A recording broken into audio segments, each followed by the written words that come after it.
Chapter 7. Naruto and Stefan were walking in the mountains with Stefan carrying Rei, unconscious, on his shoulders. Naruto turned to Stefan and asked, "You good? Is Rei getting heavy?" "I'm fine." Stefan grunted. "You sure about that? You know, we've been walking for quite some time now. If you need some water or a little sit down. You know, I get that we're stuck together, but if we could maybe just skip the chit-chat, it'd be great." Stefan interrupted as Naruto smirked. "So much brooding. Your self-loathing is suffocating you, my friend." Naruto said. "Maybe it's 'cause I'm a little tired of hunting werewolves. We've been at it all summer." Stefan sighed. "And thanks to our pal Rei, we found ourselves a pack." "There," Naruto said as they stopped a bit away from Rei's pack who were making camp. "Time to introduce ourselves." Stefan entered the camp, causing everyone to stop and look at him, before he put Rei on the ground.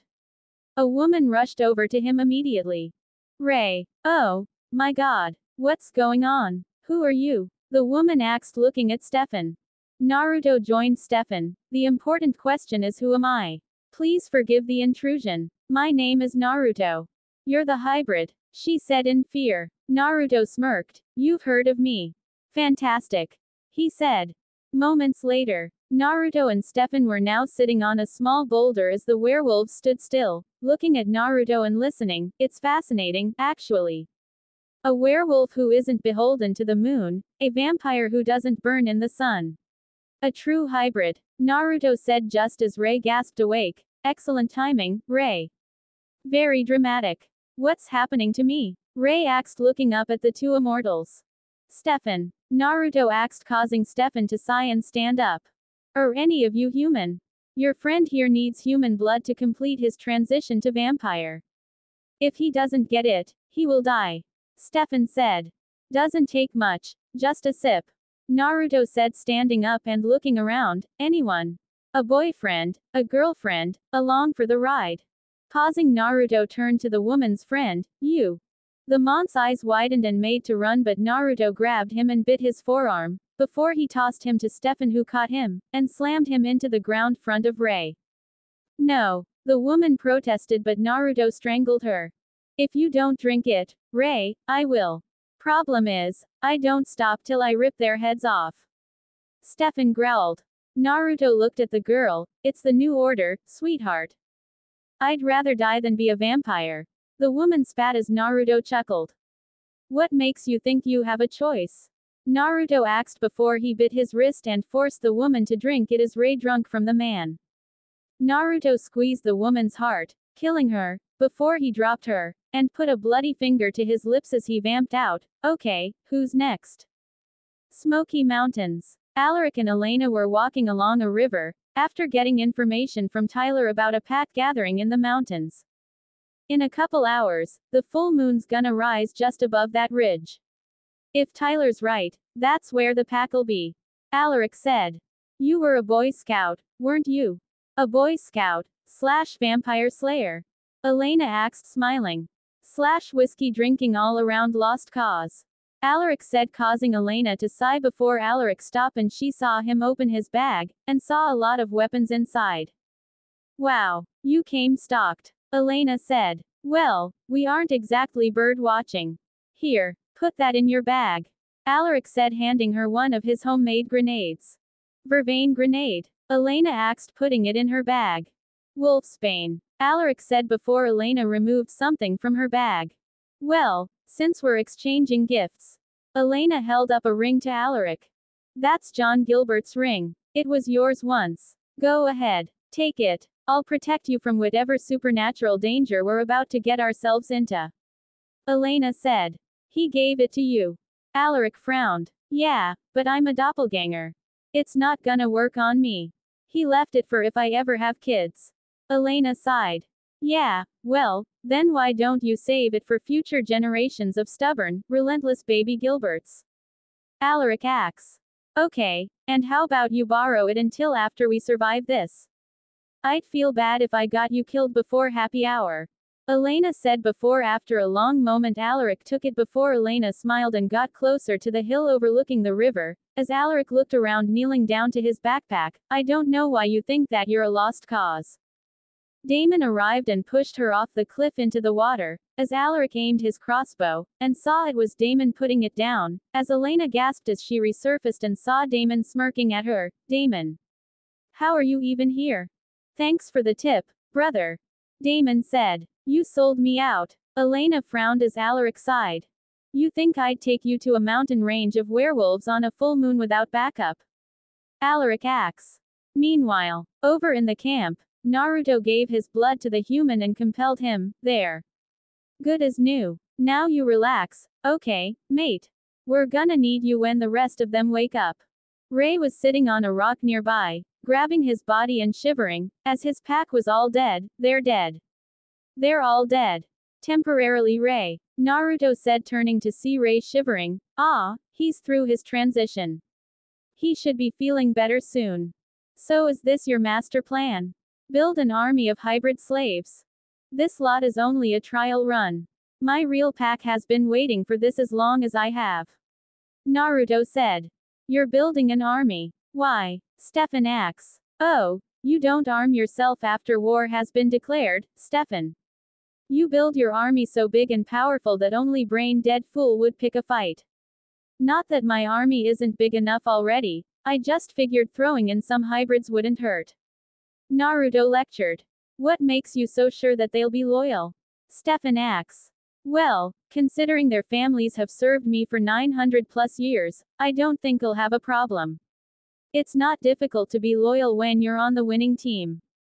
That's something you'll learn once you shake that horribly depressive chip off your shoulder. Naruto said, smirking as Stefan laughed slightly. That's why you're keeping me around. To witness my attitude adjustment. Stefan asked as Naruto looked to Ray and saw her was crying tears of blood and sat next to the trembling man. You're not here by force, Stefan. You made a deal. A life for a life. You can always leave. Naruto said as Stefan frowned, knowing what it meant if he did leave. God damn it. Stefan leant forward and saw Ray's eyes. That shouldn't be happening, should it? He asks. Well, obviously. Naruto grunted in annoyance before with a thrust of his right hand. The dead pack members disintegrated as red lightning struck each of them, chaining from one dead werewolf to the next, causing Stefan to jump and look around in shock and fear as he glanced to Naruto, who was glaring at Ray. With Elena. Elena was still in the water. Get out of the water, Elena. Damon frowned. If I get out of the water, you're gonna make me go home. Elena said. Yes, because I'm not an idiot like you. Damon replied. Right now, you're both acting like idiots. Alaric said. You gave up on him, Damon. Elena frowned. I didn't give up on him, Elena. I faced reality. Now get out of the water. Damon said. No, Elena yelled. What's your big plan, Elena? Huh, you gonna walk through a campsite full of werewolves, roast a marshmallow, and wait for Stefan to stop by? Damon asked, hopping into the water and walking up to her as she backed up. My plan is to find him and help him. Damon, this is the closest that we've been to him since he left. I'm not going home, Elena said. Naruto thinks you died when he broke the curse. That makes you safe. This is not safe. Damon said. I'm not leaving before we find him. Elena replied. It's a full moon tonight, Elena. Damon stated. Then we'll find him before then. Damon, please. Elena pleaded. Okay, but we are out of here before the moon is full and I'm werewolf bait. Damon frowned. I promise. Elena said. Back at the camp. In the camp, Ray was shaking and his eyes were still bleeding, as Naruto was leaning on a tree with a beer, scrolling through his phone as Stefan watched. You said it was gonna feel better. Why doesn't it feel better? Ray asked sickly. Some master race. Stefan commented. Stuff it. Naruto said as he got on the phone before Ray snarled and ran off, jumping acrobatically over a large boulder.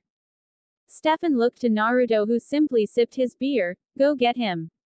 Naruto said, causing Stefan to sigh before he headed off, as Naruto's call was answered and he smiled. Rebecca. Ray paused looking around when Stefan tackled him, but Ray quickly thrashed and bit Stefan's forearm causing Stefan to scream in pain before Ray blurred away. Stefan got up and was about to go after him but he heard Damon and Elena's voice. How you doing? Fine. Elena said. You know, I could help you. Stefan walked over to a line of trees to see the three walking in the plains. Stefan turned to see Naruto walking over still on the phone, and quickly started walking in Naruto's direction so Naruto wouldn't see them. Where did he go? Naruto asked Stefan. He got away.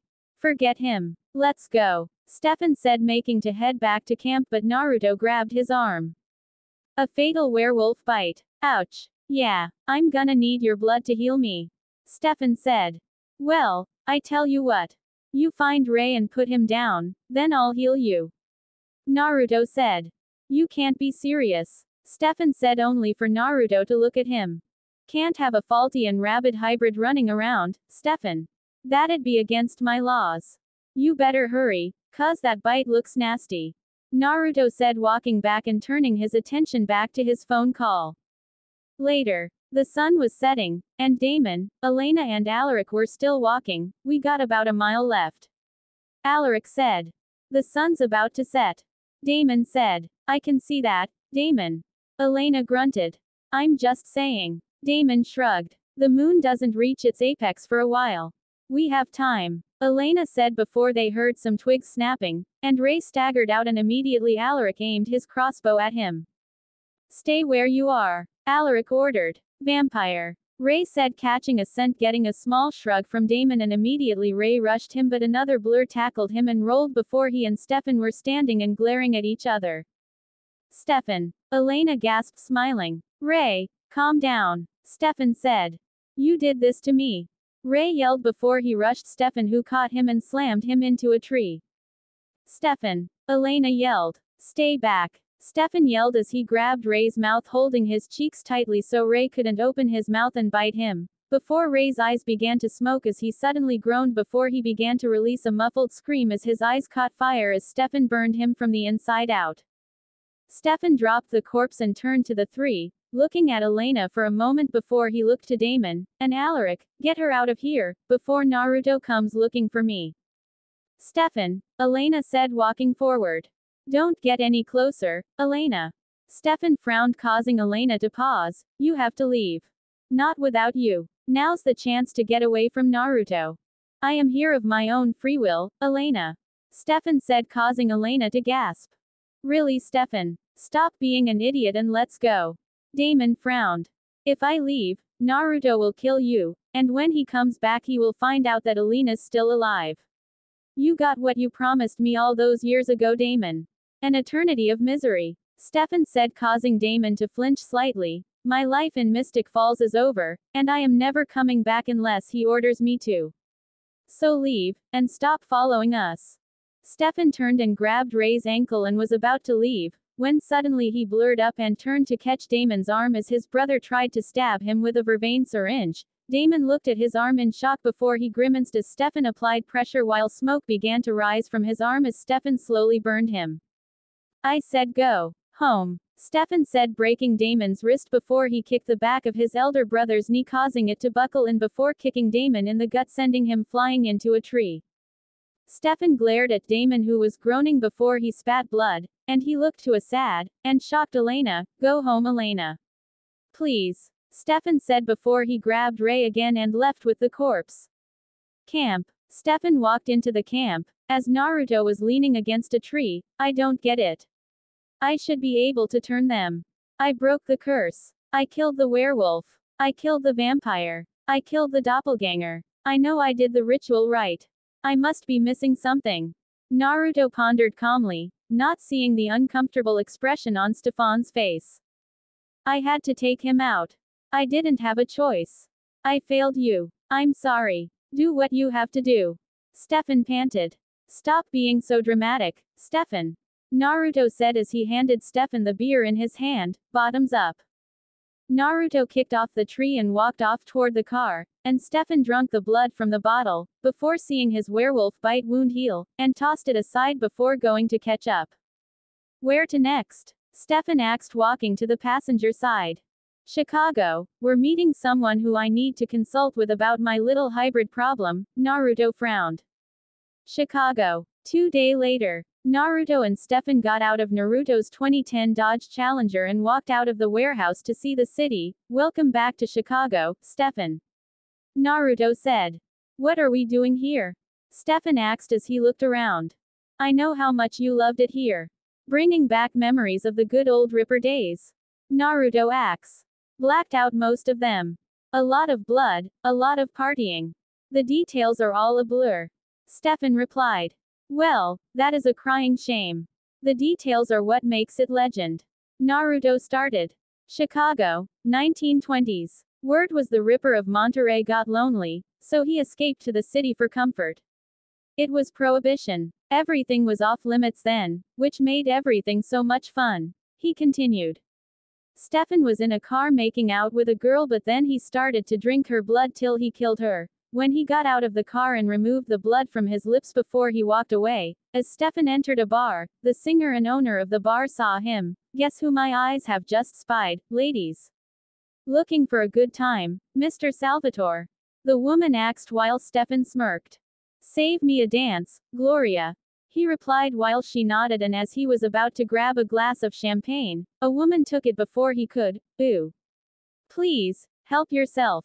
He said as she turned to him smirking. Oh, I always do. She said as she got closer, and whispered in his ear, as vampire features appeared on her face. Careful, Stefan. You're still wearing your date. She pulled back and smiled at Stefan before she turned around to leave, but Stefan caught her arm. No, no, no. Who are you? Stefan asked, as the woman smiled before she walked off.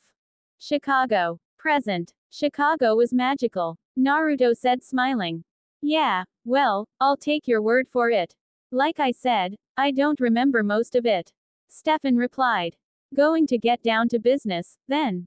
Naruto said. Why am I still with you? We had our fun. Your hybrids failed. I mean, don't you want to move on? Stefan asks. We're going to see one of my favorite witches. For a little consultation, since I'm fairly certain now that I know what's wrong now, but a little extra advice never hurt anyone. Naruto said, walking away. Mystic Falls, VA. Gilbert House. Elena was in her bedroom, sleeping. As she moved around to get more comfortable, she opened her eyes when she felt herself laying on someone's chest. Looking up, she saw Damon and jumped back, covering herself with the blanket as she screamed in surprise. Rise and shine, sleepyhead. Damon said, smiling. What are you doing? Get out. Elena shouted, pointing toward the door. You know you were dreaming about me. Explains the drool. Damon said, ignoring her demand. Oh, my God. She sighed as she wiped her mouth before she looked at her alarm clock. 6 a.m. Seriously? Do you really have nothing better to do at 6 a.m.? Fine. Don't come with me to bring Stefan home. See ya. Damon said as he got up. Wait. What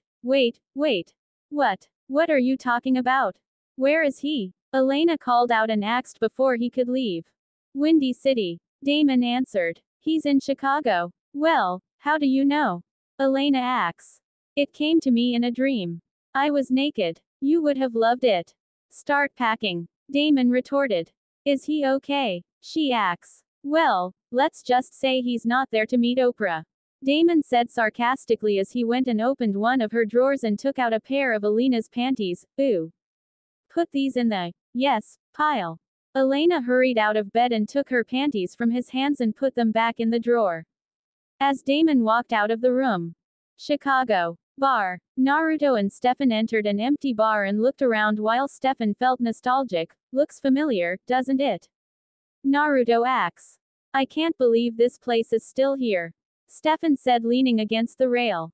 A beautiful woman in her late 20s with medium brown wavy hair, blue eyes, unblemished pale white skin and rosy cheeks came up to the front. Well, been a while, handsome, she greeted as Naruto smiled. So, the hybrid walks into a bar, says to the bartender. Naruto started. Stop. You may be invincible now, but that doesn't make your jokes any funnier. She interrupted. Who are you? Stefan stated. Axe. Name's Jennifer Blake, she introduced. Jennifer here is a very powerful Darok. Naruto said. What's a Darok? Stefan asks. A dark druid, Jennifer clarified. Wait, didn't the druids die out more than 1,000 years ago? Stefan wondered. The druids faded into legend and, like other witches, we adapted to hiding in plain sights. A number of druids help large werewolf packs nowadays as advisors. I'm the advisor for Naruto's pack. Jennifer explained. So, what happened to Gloria? Stefan wondered. I found out she was working against me for an enemy group of mine, the Strix, so I killed her. Naruto said, and Stefan med at that. Stefan, why don't you go and fix us up a little something from behind the bar? Naruto said. Yeah, sure thing. Stefan said with a sigh. He went to the bar, while Naruto looked at Jennifer. You look ravishing, by the way. Naruto commented. Thanks for the compliment, handsome, but we can catch up later. I know why you're here. A hybrid out to make more hybrids. That kind of news travels. She said. I broke the curse. Yet I can't make any werewolf hybrids. So, what the hell am I doing wrong? Naruto asks as he knew that Stefan was listening. Obviously, something is stopping you. Look, you know how every spell has a loophole, but a curse that old. We'd have to contact the witch who created it. Either that or study the original spell. She explained while Naruto rose an eyebrow. Well, that would be the original witch. She's very dead. Plus, she didn't write the spell down in her grimoire before I killed her. Naruto said. We could try something else then. I could look at your memory of the event. Study the incantation and go from there. Jennifer said. Naruto nodded as she got up and went to start prepping the spell. Perfect. We'll go with that, Naruto said, standing up. Stefan was at the bar fixing him a drink when he looked up and saw a picture that surprised him. What is this? He asked in shock, holding the photo. Jennifer and Naruto looked over to him and Naruto said, well, I told you, Stefan. Chicago's a magical place. But this is me. With you. Stefan said as he showed Naruto a picture of them in the 1920s. Apartment, Chicago. Elena and Damon arrived at an apartment. Stefan could live anywhere in Chicago and he chose this. Elena asked, looking around. There used to be an all-girls high school around the corner, but it shut down for attendance issues. Weird, Damon said jokingly. If you're trying to scare me into giving up and going back, it's not going to work. Elena said. Shish, Damon said as he broke the doorknob and opened the door. Here we are. Stefan's second personality home, he said as they entered. He obviously hasn't been here. Elena said, looking around at how dusty it was in the apartment. Tour is not over yet. Damon said as he went toward a wall and opened a hidden door. Walking inside, he turned on the light and Elena saw that there was a lot of alcohol inside. Stefan hid his alcohol. What a monster, Elena said. Look harder, said Damon as he looked at a wall, and Elena moved forward as she got closer and looked to the side and saw a list of names. It's a list of names, Elena said. Damon pressed. These are all of his victims. She realized as she could practically hear them screaming in fear and pain. Still handling it, Damon said. What were you doing in the 1920s? Elena asks. I was around. Chicago's a big city. Stefan was a cocky ripper douche. But I could avoid him and still indulge in a few Daisy Buchanans of my own. Damon answered while Elena looked disgusted while he walked toward the door. Where are you going? Elena asks. His old stomping ground, Damon said. I'm coming with you, she said, moving to the door, but Damon stopped and turned back to her. No, you stay here and whip up an actual plan. I'll come back when I find him, he told her before he walked out. With Stefan. Stefan followed Naruto down the street as he sipped his coffee. This doesn't make any sense. Why don't I remember you? Stefan asked as he followed Naruto with the picture. You said it yourself, that time had a lot of dark holes. Naruto answered, looking at his phone. Then why haven't you said anything? Stefan pressed. You didn't ask, Naruto said before Stefan grabbed his arm and forced him to turn around. What the hell is going on? Answer me, Stefan demanded. Naruto took Stefan's arm off of him. Let's just say we didn't get off to a brilliant start. Naruto said. Chicago, 1920s. Naruto and Aurora were dancing on the dance floor as Gloria sang, but the two were growing increasingly annoyed with the obnoxious laughter from Stefan and his friends. Enough of this, Naruto said, walking over to Stefan and his friends. Hey. Stefan and his friends turn around looking at an annoyed Naruto. You are ruining my date with my wife. If you don't shut your mouths, I will shut them for you. Naruto said as Stefan with a cocky smirk walked up to him. And how are you going to do that? Stefan asked before his eyes widened as he looked into the cold eyes of Naruto as the blonde gripped his throat and lifted him into the air. Like this. Naruto hissed before the woman Stefan saw earlier grabbed his arm. Dad, don't. The woman said. Wait, this is him. Naruto acts. Yes. The woman said before Naruto dropped Stefan after a moment. Keep him on a leash, Valerie. Naruto said walking away. End flashback. Valerie. Stefan asked confused. Lovely girl she is. Naruto smiled as Stefan signed, running his hands down his face. Look, why don't you just tell me what the hell is going on? I mean, you obviously want me here for a reason, right? Stefan asks. Well, you have many useful talents. Naruto said. Do I? In fact, I learned some of my favorite tricks from you. Naruto smirked. Flashback, Chicago, 1920. Naruto, Aurora and Rebecca was sitting in the bar on one side of a table with Stefan and Valerie Tool on the other. So Valerie, what do you see in this guy besides his funny hairstyle? Naruto asks. Even though he knew the real answer. He said nothing though, because he had taken Stefan's memoirs of the event all those years ago. Don't listen to him, Stefan. My father's an elitist. Valerie said. I'm not. Aurora and I adopted Valerie when she was a child, and whoever she gains an interest in has to be worth something, right? Naruto asks. And where's the rest of your family? Stefan asks. One is dead and another two are out and about. Naruto shrugged, causing Rebecca to elbow him. What about you? Any siblings? Rebecca asks. One. I don't really care for him. Stefan said as Naruto nodded before a man stormed over to the table. Where the hell's my wife? The man asked as everyone looked up at him. I don't know. I give up. Stefan smirked. You think you're so tough? Hiding in your bar, drinking your liquor. A telephone call to Chicago PD might set you straight. The man threatened. Ooh. Naruto laughed along with Aurora and Rebecca as the man laughed sarcastically along with them before Stefan called a woman. Lila, please, come here for a second. He called out. Oh, thank God. Come on, we're leaving. The man said after the woman came up to them. As they walked away, Stefan grabbed the man's arm and compelled him. Oh, no, you're sitting.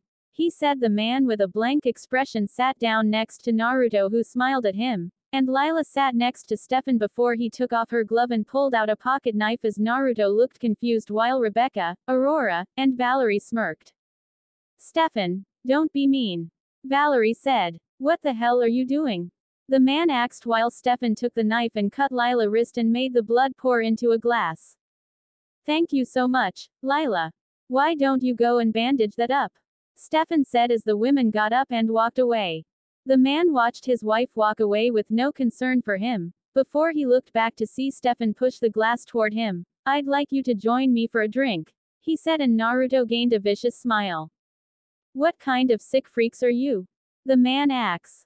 I said, drink, Stefan said, leaning back into the booth, as the man picked up the glass and took a sip of his wife's blood before he started to gag slightly while Valerie, Rebecca, Aurora, and Naruto snickered. I didn't catch your name. Stefan said. Go to hell. The man growled, causing Naruto to laugh. Do you want another sip? Stefan asks. Liam Grant. Have another sip, Liam, Stefan said as Naruto with a chuckle tapped his glass with Liam's, who took another sip. Finish it. Stefan ordered, causing the four to laugh harder as the man downed the rest of the blood. Naruto looked to Valerie, who gave him a look as he looked at Stefan with a smirk. End flashback. I was your #1 fan. Naruto said with a smirk as he walked toward the car. Why should I believe any of this? Stefan asks. You think I'm lying, Stefan? You and I knew each other. You trusted me with some of your secrets and now I'm going to prove it to you by showing you one of them. Naruto said, opening the door. How? Stefan asked, getting into the passenger seat. We're going to your old apartment. Naruto smirked before pulling off. Stefan's old apartment. Elena was on the bed reading Stefan's diary. April, 1922. Lexi found me last night, dragged me off the train tracks. Thinks she can make me care again. Stefan's voice said as Elena turned the page. June, 1924. Lexi's driving me crazy. More animal blood, more misery. She kept going till she reached the 80s, 1982, cravings are there, but it's easier. Lexi's on to her next project. Getting me to laugh. Elena smiled at the last one, before she heard Naruto and Stefan coming. Naruto walked to the door to see that the lock had been broken. Suspicious, he pushed the door open and they entered. Do you feel that? Is anybody here? He asked Stefan while Elena was in the hidden closet. I haven't used it since the 20s. People must break in all the time. Why'd you bring me here? Stefan asks. Your friend, Liam Grant, the one who drank his wife's blood. I never could figure out why you wanted his name. And then you told me your little secret. It was all part of your special little ritual. Naruto said while Elena looked at the list and saw Liam Grant's name. To write it down, Stefan started. And relive the kill. Over and over again. Naruto finished as he opened the hidden door. You believe me now? Naruto asks. Stefan entered the closet to see the list. As he turned his head, Elena smiled at him as he looked at her in surprise, as she gave him a hopeful look. Naruto smirked. Are you going to kiss her, Stefan? He asked, causing the two to pale as Stefan turned to Naruto, who looked at him. I mean, after missing her in the Smoky Mountains, you can finally hold her. You knew? Stefan asked, getting a nod. Since I healed Damon of the werewolf venom. Naruto said as Elena walked out behind Stefan. Why wouldn't you say anything? Stefan asked as Naruto's eyes flashed red. I got what I wanted. The deal was for you to come with me and do everything I say, not tell me your every little secret.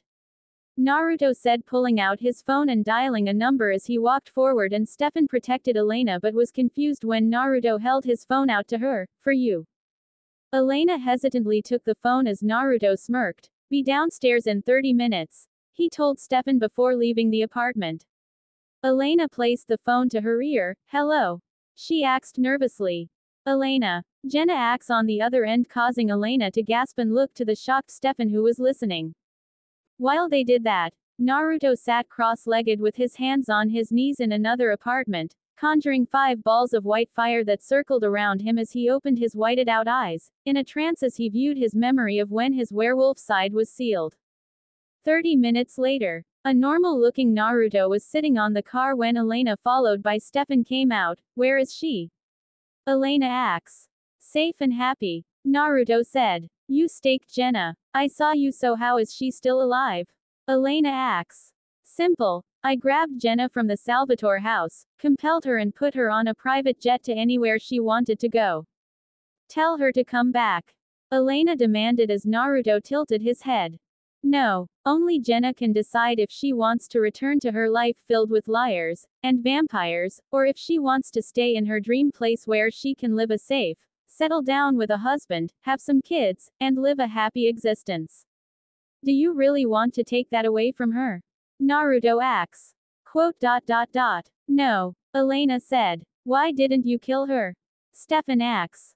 I could never kill a woman who would drop everything and become the guardian of 2 kids that weren't her own.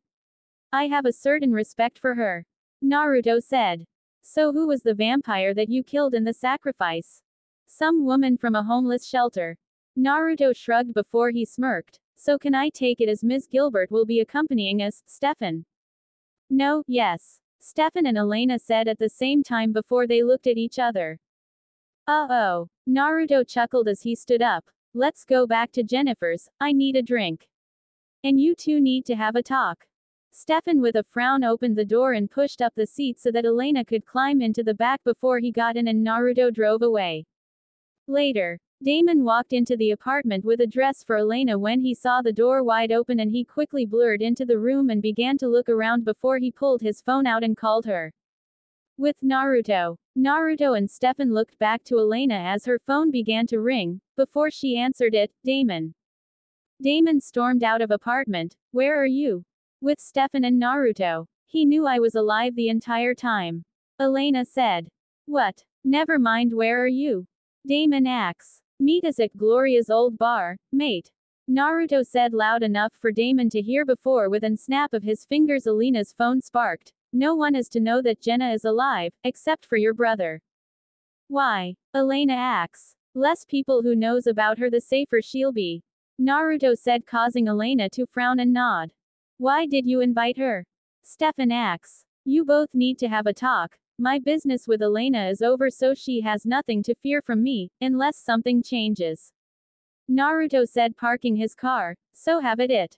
Naruto got out the car as Stefan and Elena watched him with frowns. We can go while he is gone. Elena said. I can't. The deal was that I stay with him and does everything he says.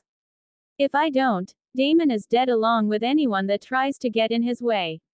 Stefan frowned before he looked at her. That part of my life is done, Elena. What we had, it can never be the same. I know that. Elena said. I don't think you do. I've left headless bodies scattered from Florida to Tennessee. Innocent people. Humans. I'm not some docile pet. I'm a vampire. Death is part of the package. Stefan said. Lexi found you like this before. In the 20s, and she saved you. Elena said. And you know what I did after that? I spent 30 years trying to pull myself together. To a vampire, that's nothing. To you, that's half your life. I will not put you through that. Stefan said. I can't give up on you, Stefan. Elena frowned. Yes, you can. It's done. That part of my life is done. Stefan said, getting out the car as Damon came speeding around the corner and Stefan caught his brother and shoved him into a wall. Take her home. Stefan said before he pushed Damon and stormed off into the bar as Damon looked over to a sad Elena who got out the car. You okay? Damon asks. Let's go. Elena said, walking away as Damon sighed. Later. Inside. Naruto and Stefan were at the bar, drinking bourbon as Stefan looked sad. What's with you? I thought Chicago was your playground. He asked, a bit tipsy. Stefan blinked and looked at Naruto. So this is why you asked me to be your wingman? Because you like the way that I tortured innocent people? He asks. Well, that's certainly half of it. Naruto said. What's the other half? Stefan asked as Naruto began pouring alcohol into 2 shot glasses. The other half, Stefan, is that you used to want to be my wingman. Naruto said as he slid one of the shot glasses to Stefan along the counter. Flashback, 1920, Chicago. Naruto and Stefan are at the counter drinking. They're jealous. Your enemies want you dead because they can never be what you are. Stefan said, causing Naruto to raise an eyebrow. What's that? Naruto asks as Stefan grabbed his shoulder and with a serious expression said. A king. Naruto smiled as Stefan laughed. Look at us. 2 sad orphans. Naruto said as they looked over to Valerie, Aurora, and Rebecca, who was with the other women staring at them from a distance. Valerie fancies you, you know. Stefan said as he said, I fancy her too.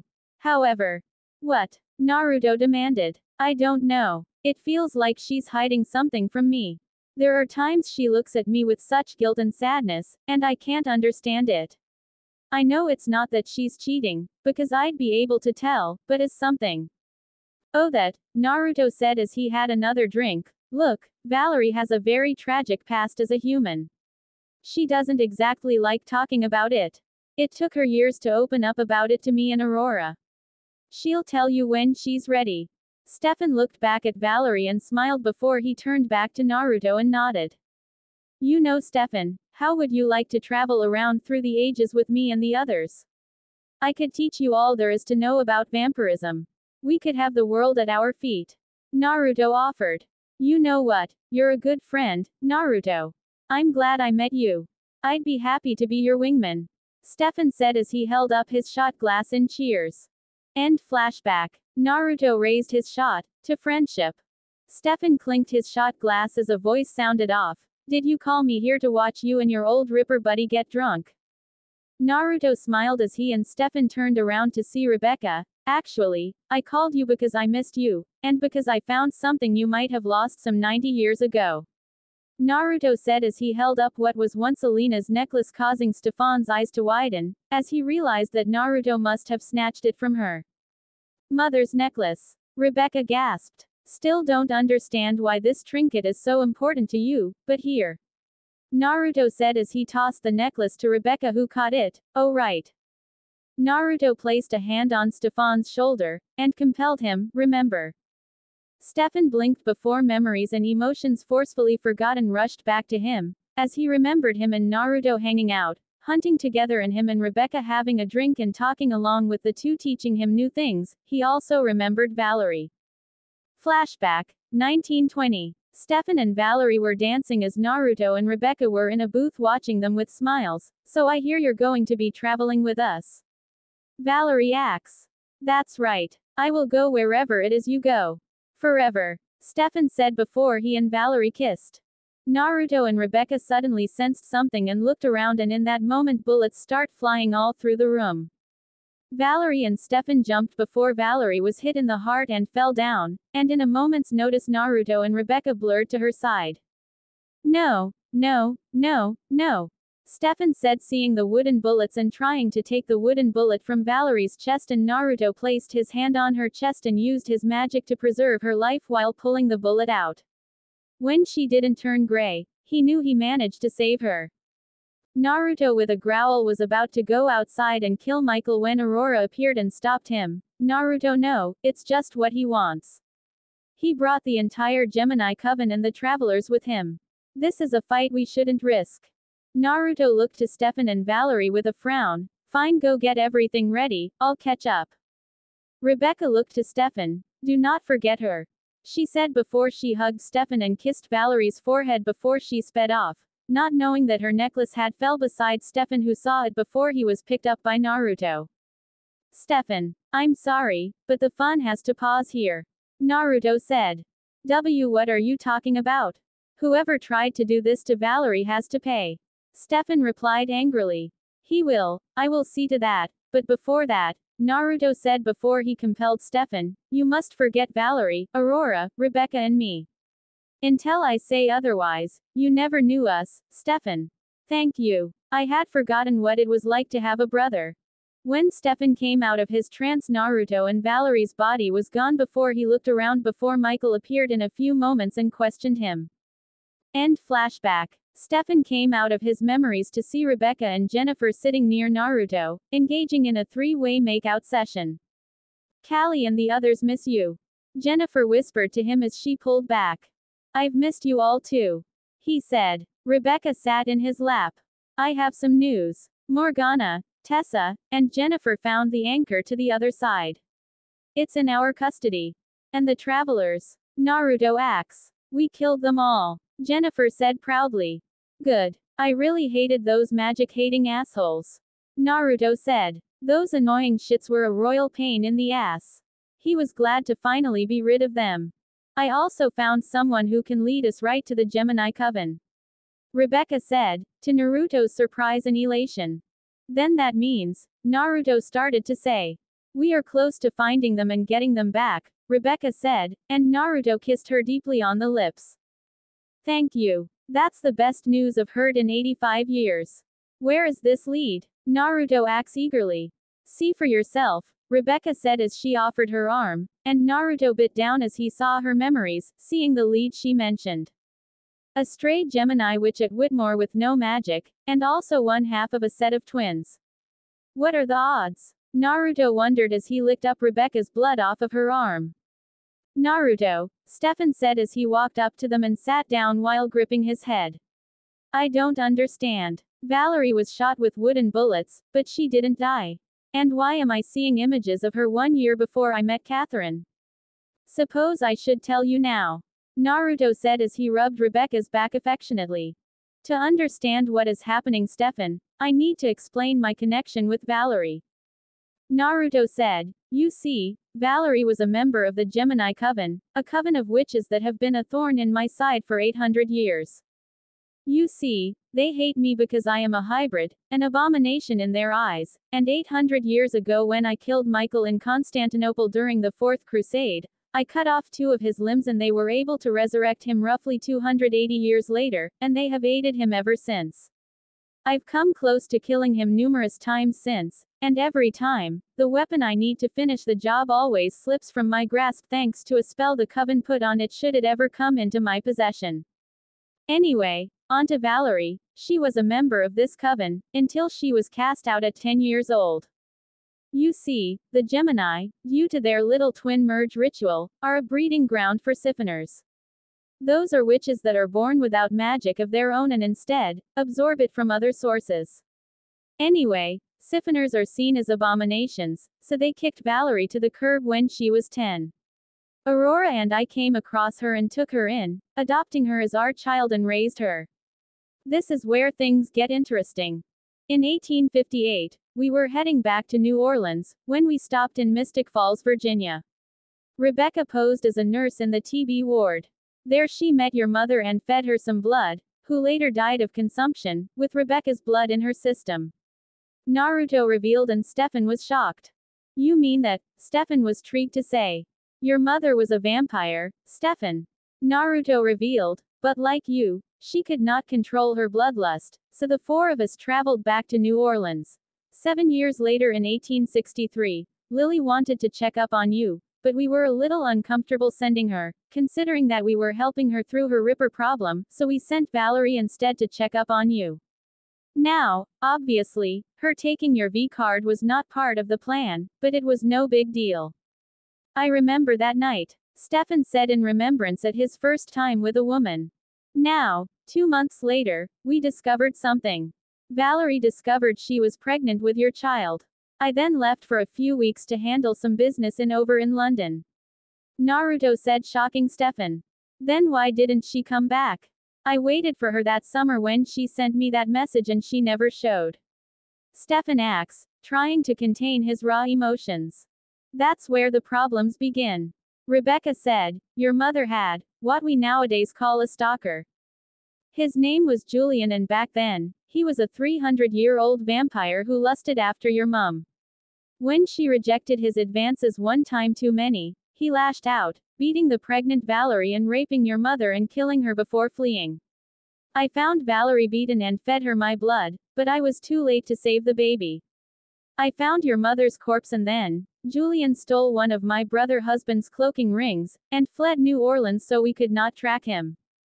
What happened to Valerie? Stefan asked with concern in his voice. After she came to, and I explained what happened, she was filled with grief and sorrow. Her grief of losing the baby and the shame of not being able to face you made her take her own life by drowning herself in a bath. But because she had my blood in her system, she survived and became a heretic, which is what we call a vampire witch hybrid. Rebecca explained. In 1924, Rebecca, myself, Aurora, Valerie, and several more of my adopted siphoner children were ambushed by Michael, the Travelers and the Gemini Coven. The Gemini have this spell called the Prison World spell, where using the power of a celestial event and the entire, they entrap you in an alternate world. It repeats the same day you were stuck in there, but there is no life in those worlds. Everything else is the same. We killed a number of them before they managed to activate the spell. I managed to protect Rebecca and myself from the spell, but Aurora, Valerie, and the others were sent to the prison world, got sucked into the prison world. I killed most of the 2 covens after that, then trapped Michael in the bottom of the Atlantic, but he managed to pull himself out 1 year before Alina's birth. Naruto said. A few years ago, we found Julian's body, but his soul was lost.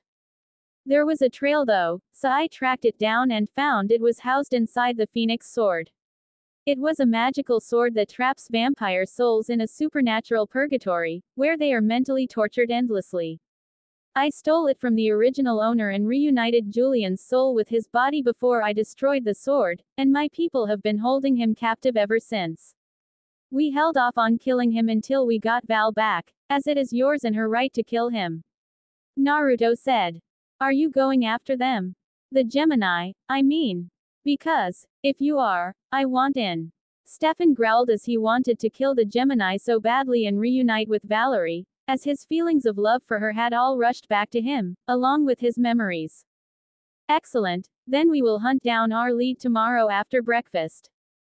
Go get some sleep, Naruto said. Stefan nodded and went to go sleep off his exhaustion from finding out about Valerie, their murdered unborn baby, and Julian. Wait, hold on. What about the ritual for your hybrid problem? Jennifer asks as she closed up shop for the night. It's okay. I already took care of it. I did the ritual while Stefan was talking with Elena. Turns out there was a second part of the ritual that Esther put on me. It made it so I could not make hybrids without doppelganger blood, so I siphoned the curse away when I found it was centered on my heart. Naruto said. That was something I always wondered. Why didn't you siphon the curse away 1,000 years ago? Rebecca asks. I was hesitant to do it, because I was concerned that if I did that, it would cause problems for me, so I resolved to undo the curse with the sacrifice ritual, to avoid potential problems. I was only going to do it if the Petrova bloodline died out, which thankfully it didn't. Naruto explained as Jennifer finished closing up shop. Well ladies, we have the whole bar to ourselves. What do ya say we catch up? Naruto suggested and his sister wife and his lover smiled lustfully at him. Chapter 8. Whitmore College. Naruto was sitting on a bench, inconspicuously reading the newspaper as he went over the info on his target. Gisette Laughlin aka Gisette Parker. Apparently, she left behind magic, probably due to the fact that her twin murdered 4 of her siblings, tried to murder her 2 youngest siblings and stabbed her in the gut. After that, she became an army medic on the front lines of the battlefield before leaving the service and working as a doctor. She was the best doctor at Whitmore and one of the best in Pennsylvania, and was more or less worshipped by her hospital. Naruto wasn't sure he wanted to kill her yet as she seemed like a decent person, so he would see about recruiting her first. Whitmore Hospital. Naruto walked into the hospital on campus, and compelled a nurse, and as luck would have it his target was on her lunch break. Apparently also, talking with her younger sister, Olivia, Liv, Parker. Walking up to the roof where he saw the admittedly beautiful early 30s woman and a busty 18-year-old blonde eating and talking as he walked up. Gisette Laughlin. Naruto asks. Yes, how can I help you? Joe asked looking up to the gorgeous young man who gave a charming smile at both her and her sister. I was wondering if you can help me. See, I'm trying to find some members of my family. Naruto said before he pretended to be sheepish. Oh, how rude of me. I haven't introduced myself. I'm Naruto. And who might you be, beautiful? Naruto asks as he turned Liv after he shook Joe's hand. I'm Liv. She greeted to the very handsome man. They shook hands and Naruto gained a smirk on his face.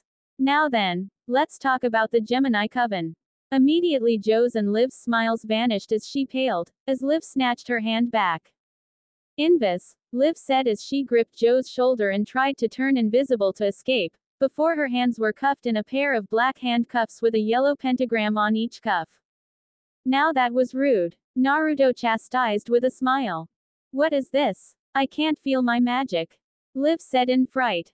Little something I came up with. There's a spell on those handcuffs that prevents the cuffed person from using magic.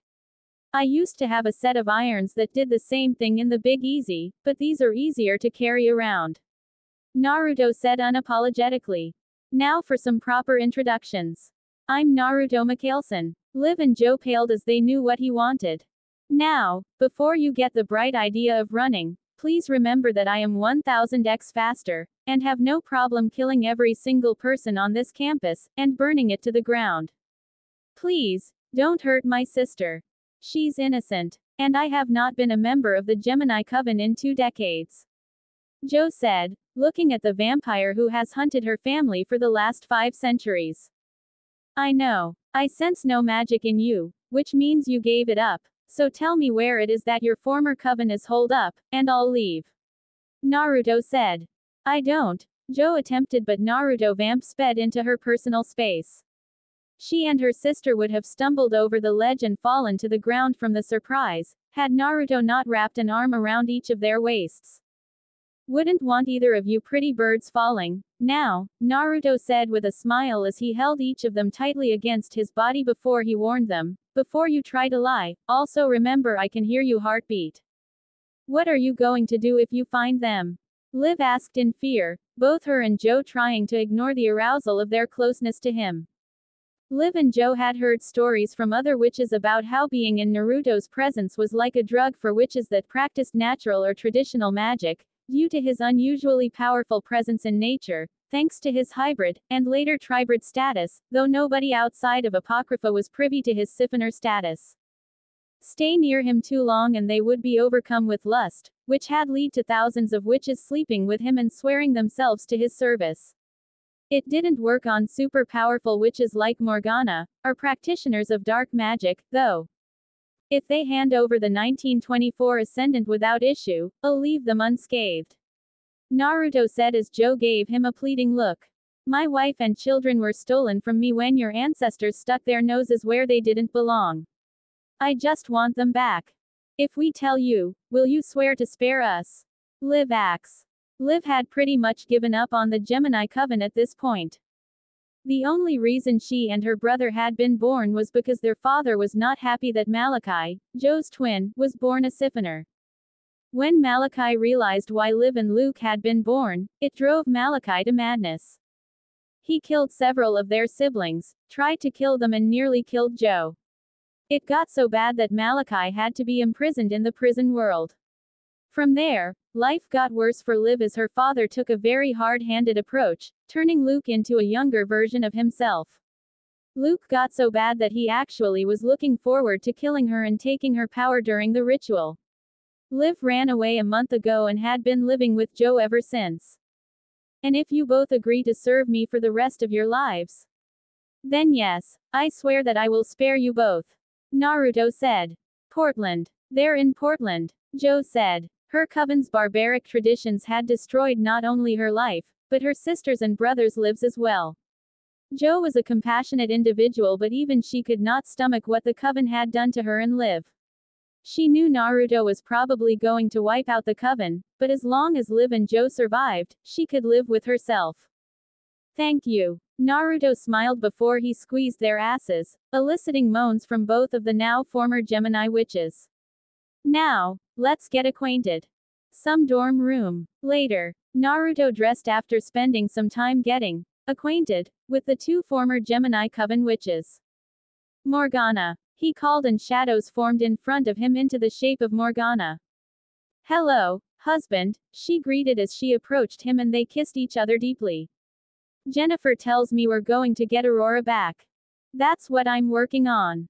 Naruto said. So then, why are you here with two Gemini witches? She wondered in slight amusement at the freshly fucked and sleeping witches. Are you planning to keep them? Planning on it, but I need to unlink them from the rest of the Gemini, otherwise when I kill the leader, they'll just die with them. Naruto said, switching to ancient Gaelic. You just need me to hold them then. She said. I'll make it worth your while, my lovely witch queen, Naruto complimented. I'll hold you to that, my monster king. She complimented right back. I'll hold them at our HQ until you are done.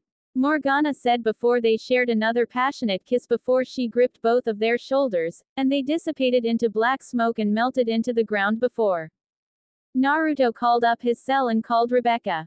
Rebecca. Yeah, it's me. I have their location. I'm sending you coordinates. Bring Stefan and Jennifer with you. Lucy will meet us there. I'll see you soon. Love you too, babe. Bye. He hung up and Vamp sped away. Portland, Oregon. Next day. Naruto appeared at an open field, and frowned before he began to look around, and noticed a tree stump. Walking up to the stump, he reached in and got a knife, that was giving off a magical signature. With a smirk he tossed the knife at the open field and it stuck in midair and a house was revealed to Naruto, who walked up, just as two people walked out.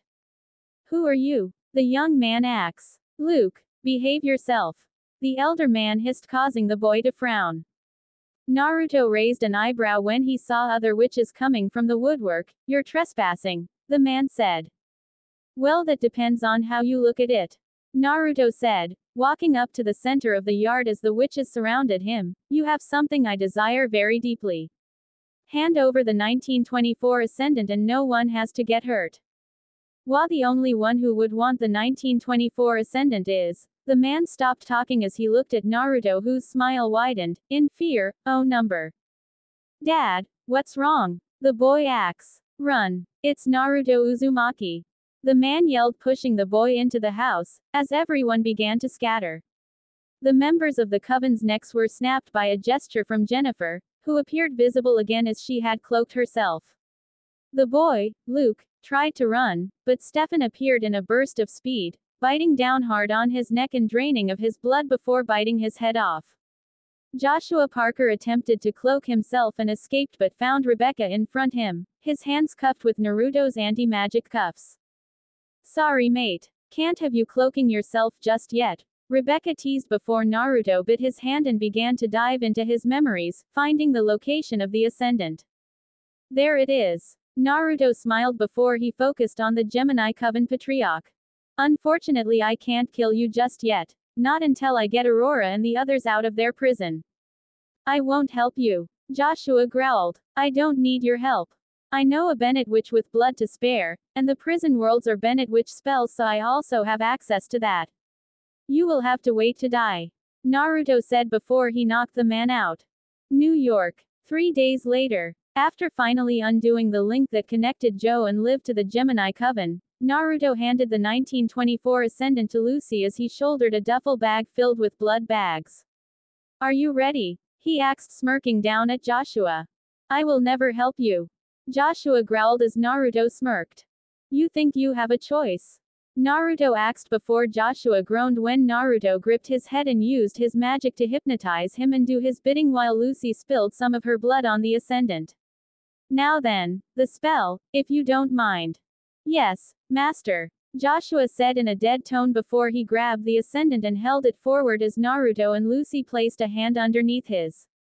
When we get there, you and Josh will head to look for the other Ascendant. Once you find it, Josh here would have outlived his usefulness. Naruto said, getting a nod from Lucy. I got it. Lucy said. Sanji Mami met nos mundo carcerma. Sanji Mami met nos mundo carcerma. Joshua chanted before in a flash of light the three were transported to the 1924 prison world without the Ascendant. 1924 prison world. Naruto, Lucy, and Joshua appeared outdoors in snowy New York, still daylight. If you find the Ascendant before I find Aurora and the others, use this to find me. Naruto said, handing Lucy his necklace. Lucy nodded before Naruto sped off, while Joshua helped her locate the Ascendant. Naruto's old manse. Naruto sped into the old manse he used to own while in New York, and looked around at the old-fashioned lamps and furniture before he found 2 tin-type photos of Aurora and himself, smiling as he remembered taking this with her. He began to look around when a shocked voice spoke behind him, Naruto. Naruto turned and smiled at the shocked-looking Aurora, who apparently was out gathering firewood that she dropped. Hey, love. He said before she sped for him as he dropped his backpack and caught her in his arms, kissing her passionately as she gripped his head. Later, the room was destroyed as Naruto and Aurora laid together on the ground kissing, before she pulled away smiling. I can't believe you're here. She smiled. It took much longer than I wanted it to, but I'm here to take you home. Naruto said, caressing her cheek as she smiled and kissed his palm. Where are the children? Aurora smiled before she stood up and the two got dressed. Aurora, with a lit lamp in her hands, led Naruto down to the basement, where he saw find 5 more vampires, all of them desiccated to the point that they were basically statues, sitting around a table. Everyone, Naruto has come. He's here to take us home. Aurora said as Naruto looked around as the vampires looked at him, and he smiled as he opened the backpack and took out a blood bag. With a wave of his hand, the blood floated out of the blood bag before he had the orb of blood split into 5 identifies orbs that he made fly into the faces of the vampires, and slowly the blood seeped into their mouths and the desiccation receded as Naruto out more blood bags on the tables that were snatched. Is Malcolm with you as well? Aurora asked, picking up the bag. No, he was killed during the attack.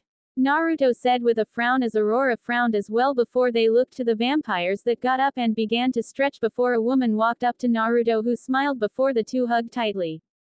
Nora, how I've missed you. Naruto said. I've missed you, Daddy. Nora said as Naruto turned to Valerie and Marie-Lou who he brought into a hug as well. Later, Naruto, Aurora and the others walked out to the woods too as it was nighttime now, and the aurora borealis is lighting up the sky when they met Lucy with Joshua. I found it. Lucy said holding up the ascendant. Good. Let's get out of here. Naruto said before he looked to Joshua and with a snap of his fingers Joshua snapped out of his stupor and looked around before he saw Naruto smirking at him. What have you done? Joshua asked seeing Aurora and the others. Saved my wife and our kids. Naruto said before he grabbed Joshua by the throat. You're going to die here, alone in the cold, with the rest of your degenerate clan. Naruto with a flick of his wrist, ripped out Joshua's throat. Ready. Lucy said as she cut her hand with the ascendant. Sanji Mami met nos mundo carcerma. Sanji Mami met nos mundo carcerma. Everyone held onto Lucy before in a flash they were gone, as Joshua gasped for breath, trying to stop the blood from spilling out of his throat, and the prison world began to rumble. 1994 Prison World. A teenager was walking through the empty world when it suddenly shook and he stopped as he looked around. Oh no, no no no. He yelled as the prison world's shaking intensified before he was sucked back into the air yelling. New York, the real world. Naruto, Lucy, Aurora and the 5 heretics returned to the real world on the Empire State Building. Aurora and the other heretics looked out at the new world in amazement. Valerie, Naruto said as she turned to her adopted father. Before I forget, I have a surprise for you. You can come out now, Naruto said and Stefan came into view. Stefan, Valerie whispered as tears began to form in her eyes. She turned to her adopted father and said, why bring him here, father? He doesn't even remember who I am. I remember everything now, Stefan said as he slowly walked forward. The 1920s. Our first time meeting again. Our little spot at Gloria's. When Naruto almost killed me because I being really obnoxious. That one guy who I made drink his wife's blood. Valerie began to cover her mouth, looking at him with something akin to hope. And I remember 1863. Meeting you at the fair. And our first night together. You really remember me? Valerie asks. I gave him back all of his memories, daughter. Naruto said off to the side, and Valerie and Stefan embraced each other in a hug and kissed, the two lovers reunited at last. 2 days later, Naruto and Stefan were in a clothing store, both were drinking champagne and Stefan was also looking at a magazine and waiting for Aurora and Valerie, who were trying on clothes. There has to be more to this dress. Aurora said incredulously from the dressing room. There isn't, Naruto said while he continued to drink. Naruto and Stefan were doing this shopping thing with Aurora and Valerie, while Aurora was handling Nora and Mary. Oscar and Bua did not need much direction themselves. The two walked out of their dressing rooms and Naruto saw that Aurora was wearing a silver dress and Valerie was wearing a longer black one. So, women in the 21st century dress like prostitutes, then. Valerie snarked a bit. It's so bizarre to see. Rebecca and I used to get dirty looks for wearing trousers. Aurora said. You wore trousers back then, wife, so women today could wear nothing. Naruto replied. And what is this music? It sounds like a cable car accident. Valerie asked with a disgusted look on her face as Ready to Go, by Martin Solveig and Kelly's played over the speakers. It's dance music. Stefan answered. People dance to this. Aurora acts in disbelief. Oh, they dance to a lot more than this. This is not the worst of it. Naruto said. So what do you think? Valerie asked Stefan turning around. I like it. He answered while she looked at him blankly. What? I said I like it. He said with a smile. I can always tell when you're lying, Stefan. Valerie said answered shaking her head as she went back into the fitting room, while Stefan looked at Naruto who shook his head. I don't get it. I wasn't lying, Stefan said. Naruto said to Stefan, look, Val needs some time to get used to this new world and having you around again. Just be patient with her, okay? Stefan nods and Naruto thinks maybe it's time to head back to Mystic Falls. Plus, he needed to check on something. Naruto pulled out his phone and made a few calls. Yeah, it's me. We're doing it. Mystic Falls. Nightfall. Caroline and Tyler are in the hallway. She's putting honey on the doorknob. Tyler is lovingly kissing her shoulder and head from behind. Do you think Matt's going to be okay? Caroline wondered, which makes Tyler pause his kissing. I'm kissing you and you're wondering about your ex-boyfriend. Tyler asks, wondering where this was coming from. I'm asking you if you think our friend, who we both love, is okay. Caroline tried to clarify. I think he probably doesn't have a lot of people to talk to anymore. I think he's struggling more than he lets on. Tyler tells her as he smiles, I think that I love how big your heart is. She smiles at her boyfriend and said, I just want this school year to be great, you know. I just want everyone to be happy. Even in the midst of all the crazy unhappy bits. I'm happy. I'm here with you, Tyler said with a smile as they kiss. Ah, you two are so cute, came Aurora's voice as they turned to her. Do we know you? Caroline, not sure who this was. You're Caroline, the doppelganger's bestie, which makes you Tyler. The werewolf. Aurora stated, putting the supernatural teens on guard. Caroline puts herself between Tyler and Aurora, calmly asking, and who are you? Oh, is this the part where you defend your werewolf lover? Aurora giggled. Something funny. Caroline asks. Child, I'm over 1,000 years old and one of the originals, not to mention my husband is Naruto. You have no chance if we were to fight. Aurora playfully informed her, and the two froze in fear, remember that Naruto held them captive. What does he want? Tyler asks, figuring it better to play nice, because there was not chance of beating her. My husband wants nothing from your girlfriend, young pup, but you. He wants to speak with you. Now, Aurora said, vamp speeding them both into a lab room. There, Naruto stood, arms crossed behind his back. Rebecca stood off in the corner. I've brought them, Aurora said, causing Naruto to turn to them. Thank you, darling, Naruto said as he kissed Aurora and then turned his attention to Tyler and Caroline. Do you two know who I am? He asks. You're Naruto, the guy who tried to sacrifice us and killed my best friend. Caroline said. Well, you're not wrong there, but I've known your friend was alive the whole time. I don't really need your friend anymore. Besides, you two were only the backups if my main sacrifices and my other backups failed. Your lives were never in any real danger. Naruto said. Your, wife mentioned you wanted to talk. Tyler said hesitantly as he eyed the originals with caution. Yes, though your girlfriend is not a part of this conversation. She could use a little nap. Naruto said as Rebecca appeared behind Caroline and snapped her neck. Tyler looked very afraid, but Naruto raised his hand. Don't worry, it's just a snapped neck. Not anything for a vampire to worry about. Naruto then looked at Tyler. Though the same does not apply to you, young man. What are you trying to say? Tyler asks. You like this girl, don't you? Naruto asked and Tyler nodded. Then surely you must realize that as long as you're not a vampire, you and her don't have a chance at a lasting relationship. Your species are mortal enemies and your bite is lethal to her. But I'm here to offer you a solution. Naruto pulled out a vial of his blood. Dying with my blood in you will turn you into a hybrid. Werewolf and vampire. Your relationship is no longer doomed to fail, and you don't have to worry about accidentally killing her every full moon. How do I even know this would work? Tyler said. Naruto showed him his true face. Tyler stared at it in wonderment. I know you're wondering about it. Go on, ask me. Naruto beckoned. What's it like, being a hybrid? Tyler asked as he needed to know more. It feels amazing, Naruto admitted. I became a werewolf after I was already a vampire, but I still remember my first transformation. How my bones broke and how I was a rabid animal and ended up ripping 15 people apart in wolf form. Trust me, it's worth having to consume blood. Tyler thought about it and made a decision. Okay, I'll do it. Drink up, Naruto said as he handed Tyler the vial of his blood and Tyler consumed it.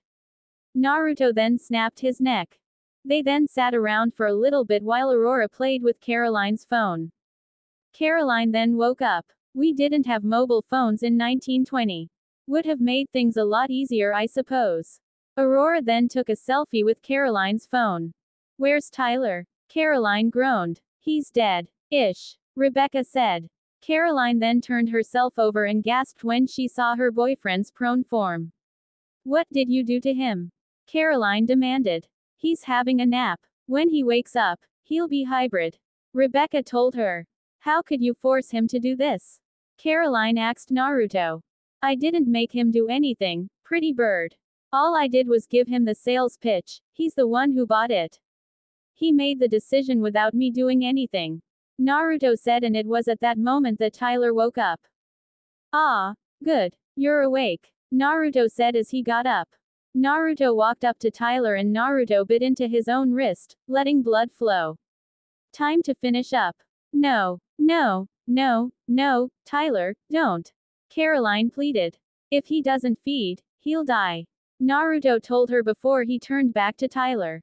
It's okay. Tyler struggles internally but he finally forces himself to drink some of Naruto's blood. There we go. Good boy, Naruto said as he pulled his wrist away from Tyler. Tyler coughs, rolls over on the floor, screaming and groaning and writhing. He holds his head and screams and his face finally changes. His eyes are yellow, he has fangs and veins under his eyes. Much better, Naruto smirks. I'll be in touch, kid. He gets up and Rebecca and Aurora follow him, leaving Tyler and Caroline alone. So, what's next? Aurora said. Damon is looking for Michael, though Catherine is manipulating him from the shadows. He'll find him soon. You two will stay here in the mansion I had built here over the summer. Now that I know I can turn hybrids by myself, I gonna make a few more. Naruto said. And what do you expect us to do? Rebecca asked him. Keep an eye on Stefan and Valerie. Aside from that, do whatever you want. Naruto said as he started walking away from them after showing them where the house was. So, what about this high school thing I've heard about? Aurora asks. Why, sister, it's as if you read my mind. Rebecca said as the two elder vampires kissed. Chapter 9. Forks, Washington. Valerie sat on a bench during the day writing in her diary about how her life has been since she had come back into the world. Dear diary, nowadays, I feel like I'm in hell. It's hard to imagine a place worse than where I've come from, but by some spectacular miracle, I found it. In the weeks since Father rescued my siblings and I, 3 things are clear.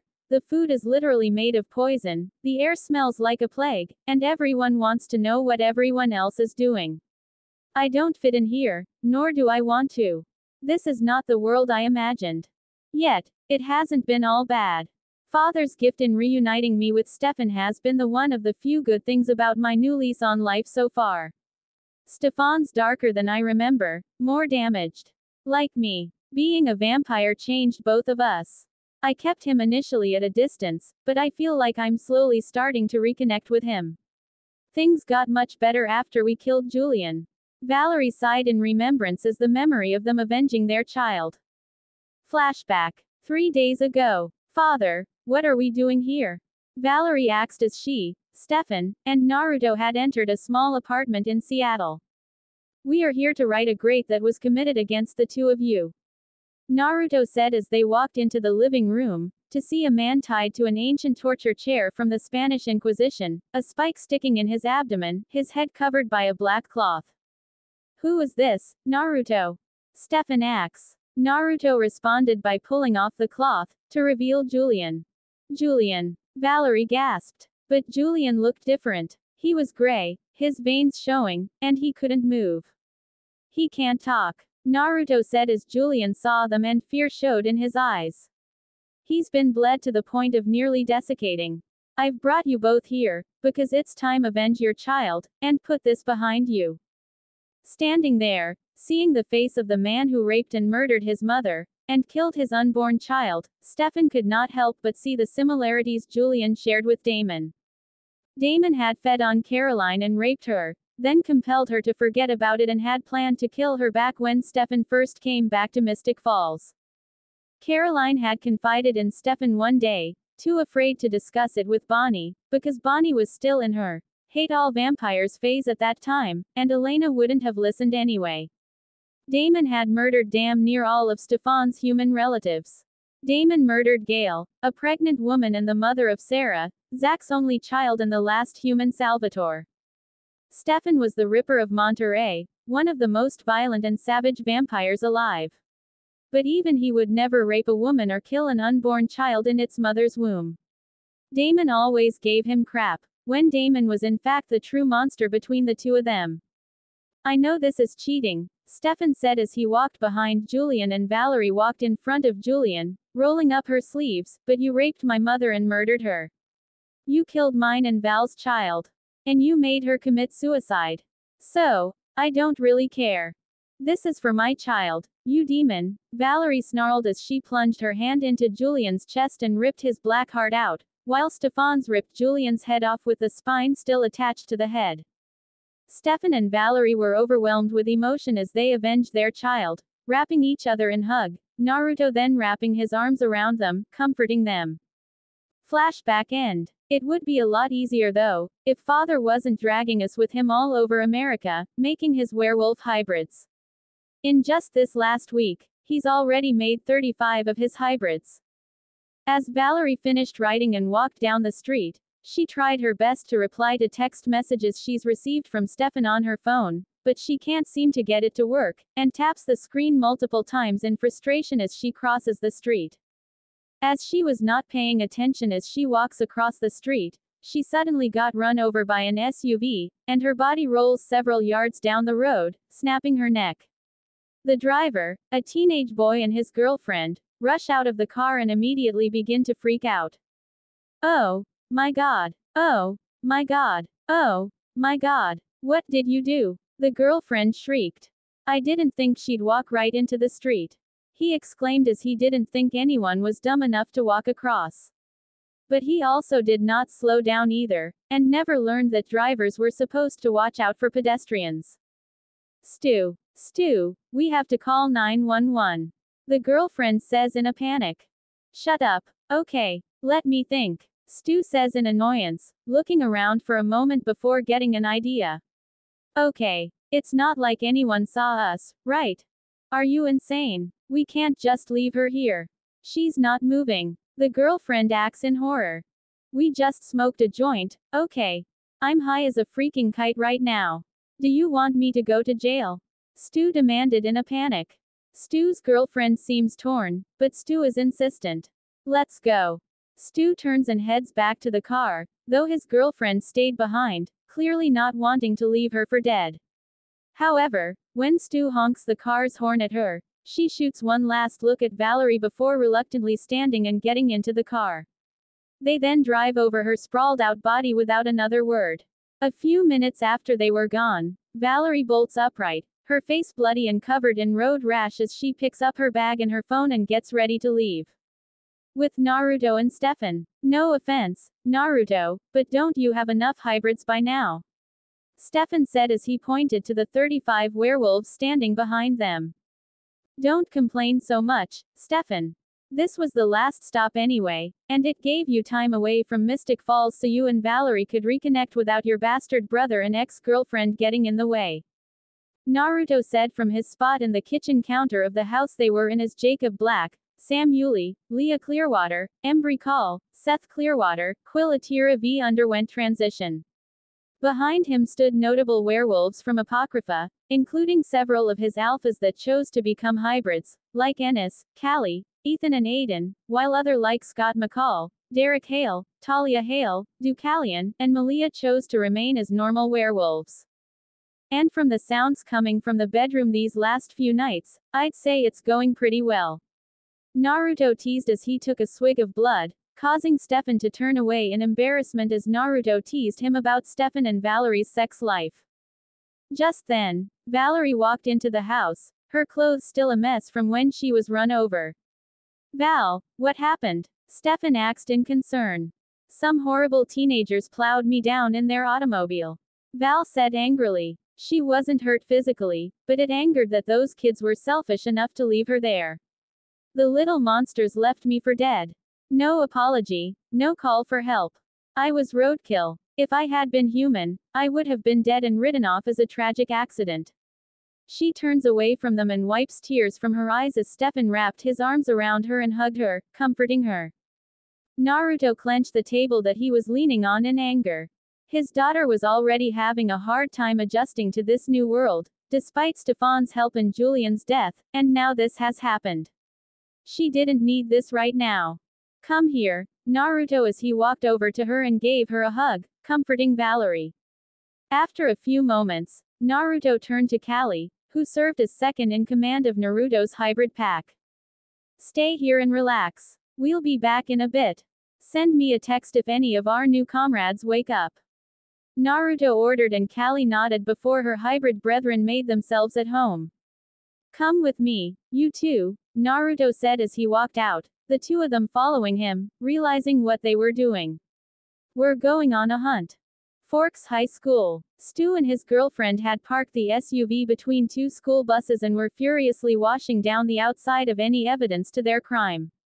Suddenly, Valerie Vamp sped toward them and killed Stu by smashing his skull into the windshield, shattering it and causing a large splash of blood to cover the broken glass.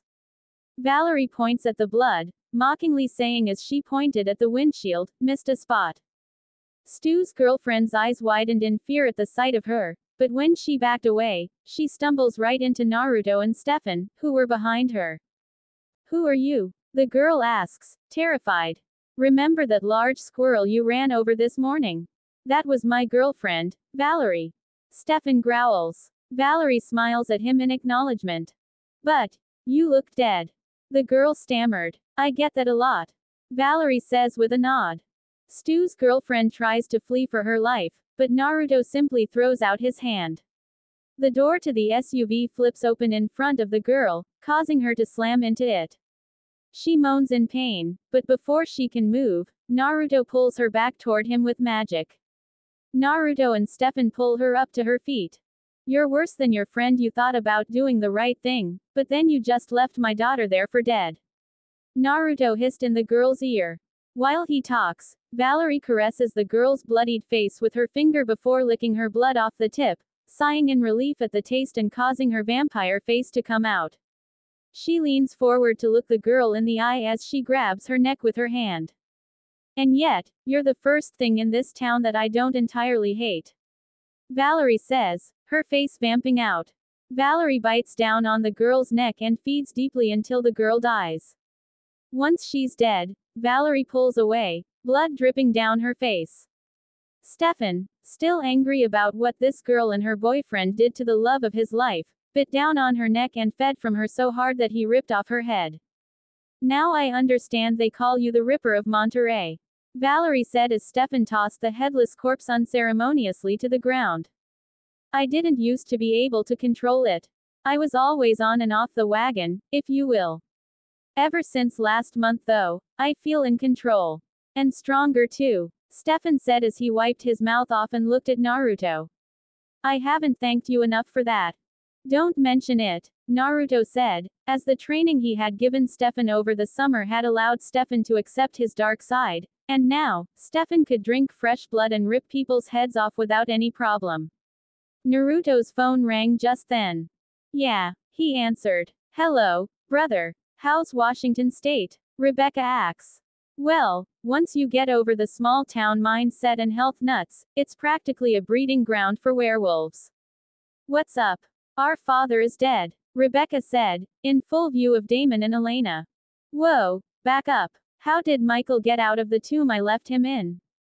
Naruto asks. Naruto had been planning to stop by on the way back to Mystic Falls and execute Michael. 20 years ago, Michael had learned that Elena's mother was a descendant of Catherine from some witch that Cole was fucking. Cole had told the witch and she told Michael that her child would be the next doppelganger. Desperate to prevent Naruto from breaking his curse, Michael went after her, but Naruto was prepared and helped Abby desiccate Michael, though Naruto daggered Cole for being so stupid and nearly costing him his safe route to undoing the curse. I don't know. Somehow he got out. Luckily for me, I had a dagger on me and put him down. Det en felle. Rebecca said, switching to Old Norse for a moment to warn Naruto that something was up. Naruto heard the catchphrase and became suspicious, realizing Rebecca was trying to warn him. Send me a picture of his body. Rebecca snapped a picture with her phone and sent it to him, along with a message that Aurora was already moved out of there and she would keep Naruto up to date. I'll be back in 3 days. Naruto said as he hung up before turning to Stefan and Val. Change of plans, you two. We are going back to Mystic Falls early. Next morning. The next morning, Michael is still dead on the floor. Rebecca is in a chair, painting her toenails while waiting for Michael to come to life again. He starts to move, coughs, and gets up. Finally. Took you long enough. Rebecca mocked. Rebecca. Michael said. Whatever fatherly rubbish you're thinking, save it. Nothing you say matters to me.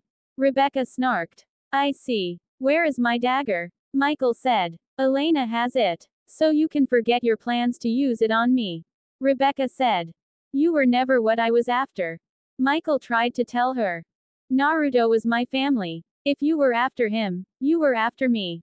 He blinded you, Rebecca. He killed your mother. Michael said. I know what he did, and he'll pay for it with his life. But Naruto was not born a killer, none of us were. You and mother did this to us when you turned us into vampires. You destroyed our family. Not him. Never him. Rebecca snarled as she played her part of fooling the others until Naruto could come and kill Michael and walked away. Lockwood Mansion. 2 nights later. Tyler's house. There's a rock band playing in the garden. Everyone from the school is there. Caroline enters the house with Bonnie. How did he plan a better party than me so fast? What? Is that a band outside? Caroline asks. Who are all these people? Bonnie asks. This is weird. Where is Tyler? Caroline wondered as she went to find him. Outside, Stefan and Valerie move through the crowd. Tyler walks over carrying a box of beer.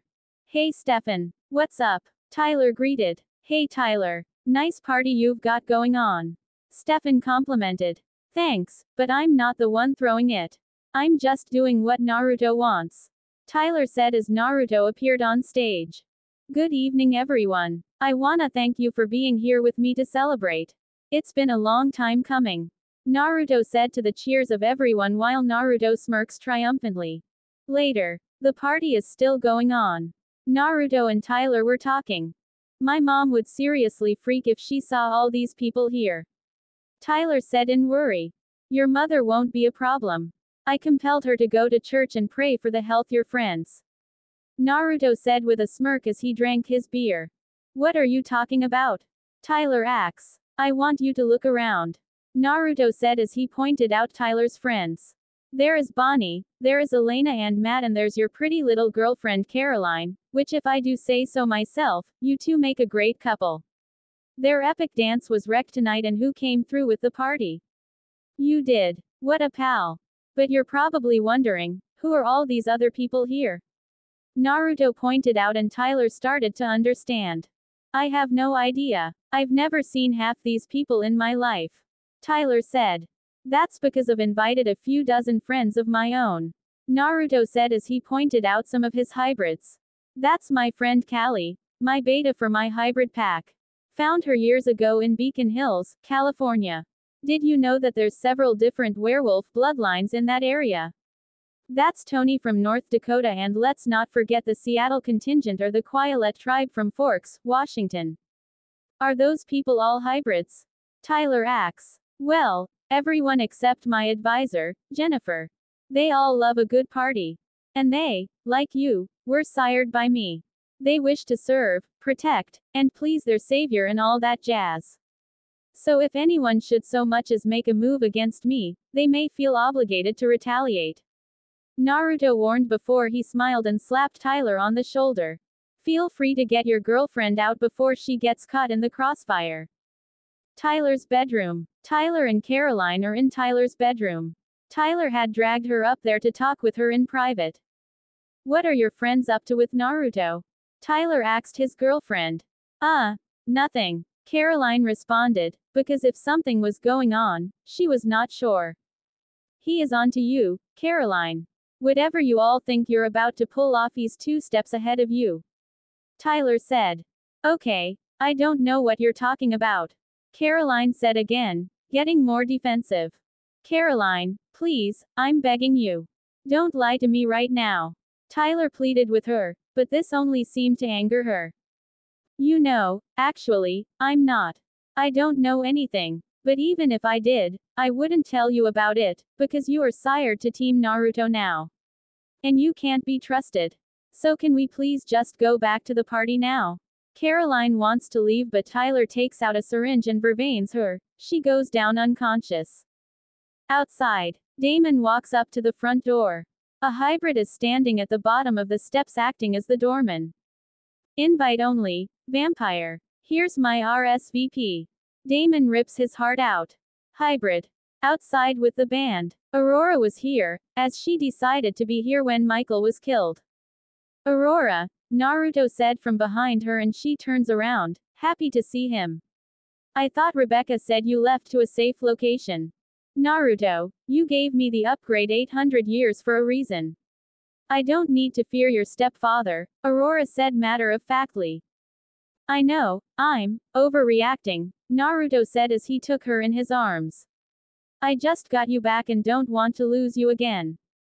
And it's so thoughtful of you to consider that, my sweet love, Aurora said as they kissed, but I am immortal, like you. I can't die, so I have nothing to fear from Michael. I want to be here when you kill him this time. All right, Naruto said. Naruto turned to Katarina, disguised as Elena, who was behind him, and said, switching to Bulgarian, ready to avenge your family. Let's do it, Catherine said, looking forward to watching Michael die. Back in Tyler's room, Matt had come up to Tyler's room. What did you do to her? Matt asks, seeing Caroline unconscious on the floor. It's just vervain. She'll be fine, but I need you to get her out of here as fast as possible. Tyler said. What's going on? Matt asks. Something's going down against Naruto, and this house is full of 40 other hybrids like me that can't let anything happen to him. Tyler tried to explain. What do you mean can't? Matt asks, as you always had a choice. Unless you were compelled or sire bonded, but that's not the point. I can't explain it. I can't fight against it. I just know that I need to protect him no matter who gets in my way. Tyler said. By attacking Caroline, Matt demanded. I'm protecting her, Matt. This is the only way to keep her safe. Please, just get her out of here safely. Get everyone out, Tyler said before he headed back downstairs. He runs into Damon, who grabs him and throws him in an empty room. As the host, you should know these hybrids don't make the best first impression. Damon mocked. Whatever move you think you're making, Naruto is already prepared for you. He'll kill anyone at this party if he has to. Tyler tried to warn him. Tell someone who cares. Damon snarks. Damon grips Tyler's throat. In response, Tyler's true face emerges and he tries to bite Damon a few times but does not manage to nick the bastard that murdered his uncle. Damon has to force Tyler off him, and Tyler Superman punches Damon. Tyler had the strength equivalent of a 120-year-old vamp as a fresh hybrid with no training, so Damon wasn't hurt too bad and kicks Tyler into the wall. Damon is about to stake Tyler when they both clutch their heads in pain. Bonnie comes in, using a pain infliction spell on both of them. After Tyler and Damon are slumped on the floor and Tyler falls unconscious, Bonnie stops using her powers on Damon. Damon gets up. What the hell is wrong with you? You weren't supposed to witchy migraine me. Damon complained in anger. You weren't supposed to murder Tyler. Bonnie said back. She and Tyler may not be close anymore after he became a major asshole, but Tyler was Caroline's boyfriend and didn't deserve to be killed, especially not by Damon. He tried to bite me. Damon said, as if that made it all okay. The white oak stake had fallen on the floor, and Damon reaches down to pick it up. What is that? Bonnie asks as Damon puts the white oak stake back in his jacket. Nothing. Damon tries to deflect but Bonnie figures it out. Oh my god, is that the? She asks but Damon hushes and points to the ceiling. Shish. They're everywhere, Damon said, referring to Naruto's hybrids. Why do you have it? Bonnie wondered. Because I'm the only one who can get inside the house. Damon whispered. With Naruto. Naruto is at a table playing beer pong. Jennifer comes up to him. Babe, you have a visitor. Jennifer said to Naruto. Well, tell my visitor I'm in the middle of an intense game of beer pong, Naruto said with a smile to Jennifer. It's Michael, Jennifer said, and Naruto looked annoyed and throws the ping pong ball into a cup. Then we mustn't keep him waiting. Have the others move out back. I'm gonna have a little chat with my stepdad. Naruto says to his hybrids and advisor, who move to follow their orders. Naruto goes to the front door. Michael is at the doorway. Hello, Naruto. Michael greeted. Hello, Michael. Why don't you come in? Oh, that's right. I forgot. You can't. He mocked as he leaned against the door frame. Or you can come outside if you want. Michael gestured. Or I could watch my hybrids tear you to shreds. Naruto said. Most of Naruto's hybrids gather behind Michael on the lawn. They can't kill me, Michael stated, reminding Naruto about the white oak and its lethality to originals. But you'll wish they could. Think you can take on 40 hybrids in wolf form. All I have to do is rub these two fingers together and they'll rip you apart. Naruto said, making a gesture with his fingers. The big bad wolf. You haven't changed. Michael insulted to Naruto. Still hiding behind your playthings like a coward. Says someone who I already killed 800 years ago, and crushed numerous times afterwards. Naruto insulted right back. Michael growled at being reminded of how he had been killed before. You only forget. They may be sired by you, but they're still part vampire. And they can be compelled by me. Michael said. Mindy walks up behind Michael and pushes Catherine to Michael. Michael thought she was Elena. Naruto was not shocked at all. Oh my, Naruto said sarcastically. I'm completely shocked by this totally unforeseen turn of events. Whatever will I do? Come out and face me, Naruto. Or she dies. Michael threatened. Naruto just smiled right back. Go ahead. Kill her. Naruto said nonchalantly with a shrug when he saw the knife. He wasn't worried since Michael was threatening Catherine with a steel blade. But if it had been Elena, Naruto would still say it. Naruto didn't need Elena. He had already stolen her eggs 2 more times and wiped her memories, and each of the women he implanted them in were now pregnant, which meant he had 3 different lines for a new doppelganger to arise. No, Naruto. He'll do it, Catherine pleaded, playing her part. If she dies, this lot will be last of your abominations. Michael warned, not realizing that Naruto could create hybrids by himself. You would think so, wouldn't you? Stupid Viking brute. I tire of this idle chatter. Any words between us have already been spoken. Naruto insulted as he pulled out his old Colt 1911 from when he served in WW2 and shot Catherine in the stomach, Catherine dropping to the ground, playing dead. Michael was surprised at his ruthlessness as Damon rushed at Naruto with the white oak stake. But Naruto was ready for Damon. Jennifer, Callie, Aurora, Stefan and Valerie were ready for him. Callie kicked a rushing Damon in the face, sending him into the wall. Valerie and Jennifer held him there with their magic. Stefan approached Damon and gripped the sides of his neck. What are you doing? Damon demanded as he wanted to know why Stefan was helping the monster that Damon believed was ruining both of their lives. Protecting my friend, who also happens to be the adoptive father of my girlfriend. I'm not gonna let you kill another of my friends like you did with Lexi, you sorry excuse of a brother.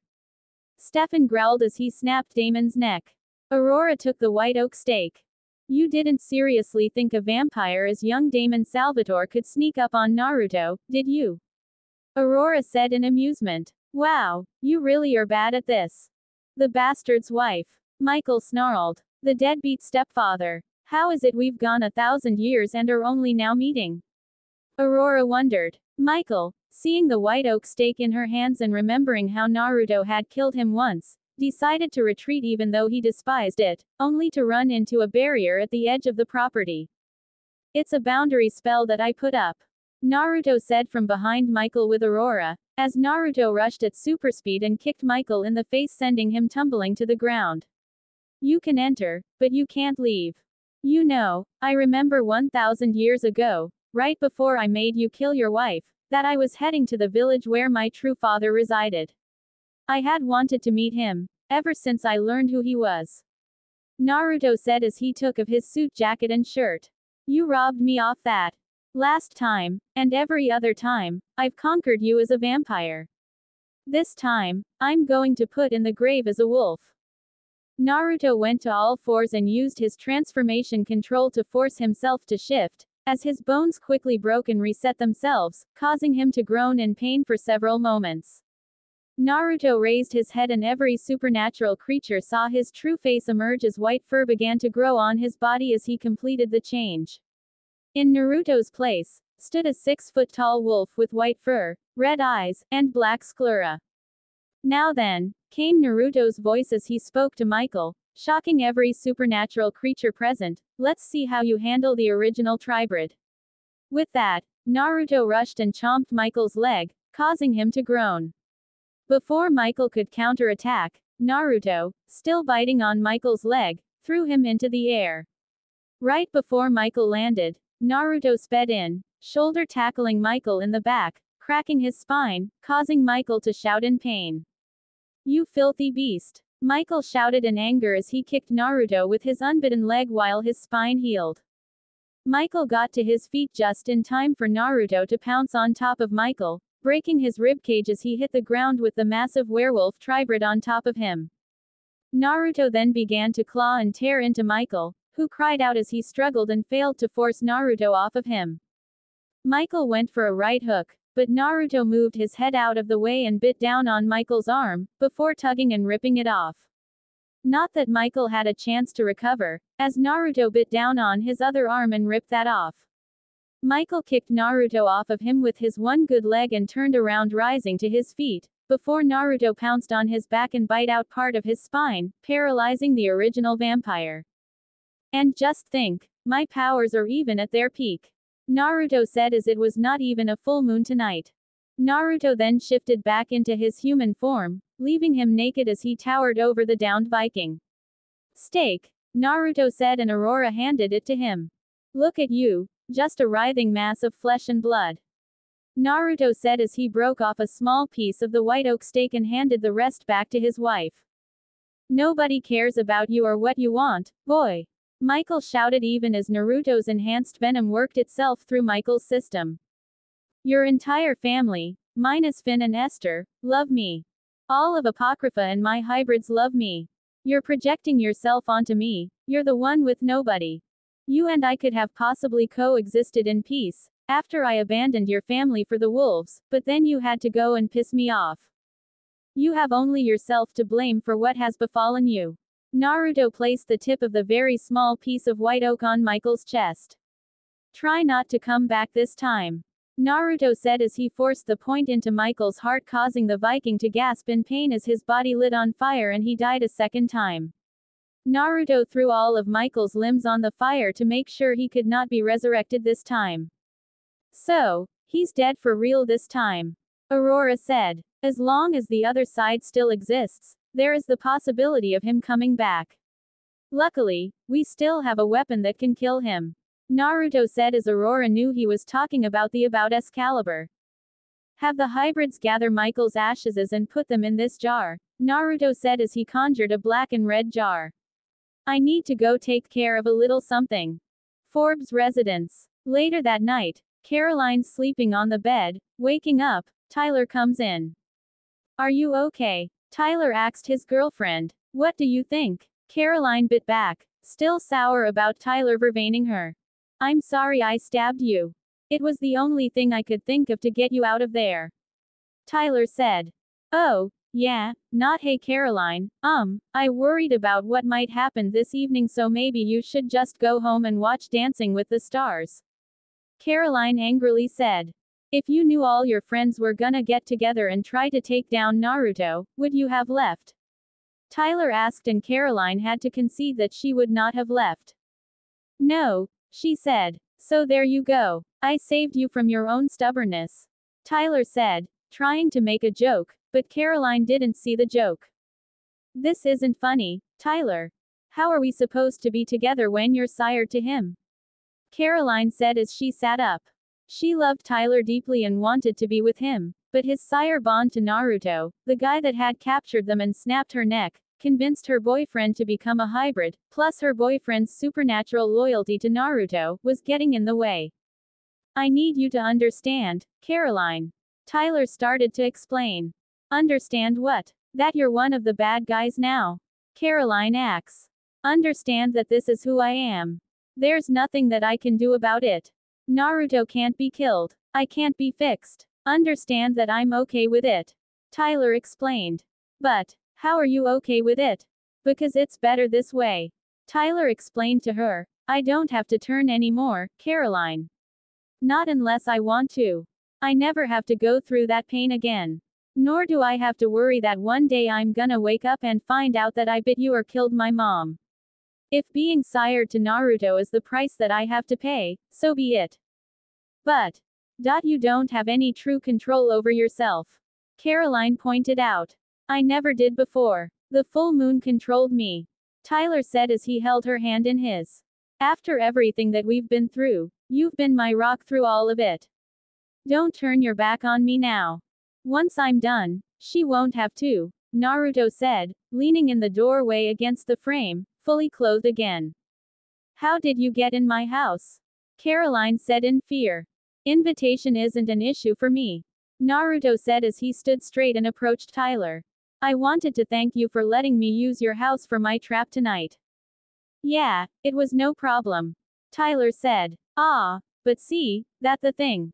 I'm in a really good mood right now. And your help was vital to my success tonight, so here I am, ready to dole out the rewards. Naruto said as he walked closer to Tyler. What reward? Caroline asks. How about freedom from his sire bond?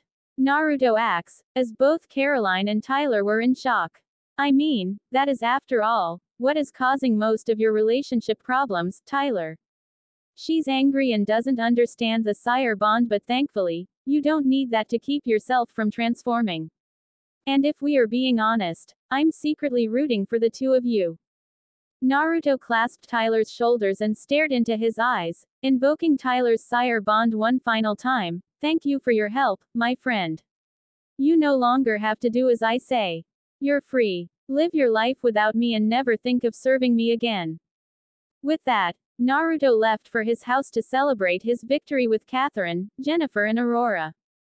Salvatore boarding house. Elena and Damon are in the living room, talking. How did this happen? Elena acts in shock as Damon paced with his glass and a bottle of scotch. We thought of everything, Elena. Naruto having hybrids. Michael turning on us. We brought in Catherine so you weren't in danger. Anything that could have gone wrong we were prepared. Damon ranted before taking a gulp of his scotch. I don't understand. Stefan should have wanted Naruto dead. More than anything. That's what we were counting on. Elena said. We blew it. Damon said in utter defeat. Where's Catherine? Elena asks. She ran for the hills like usual, the minute things got bad.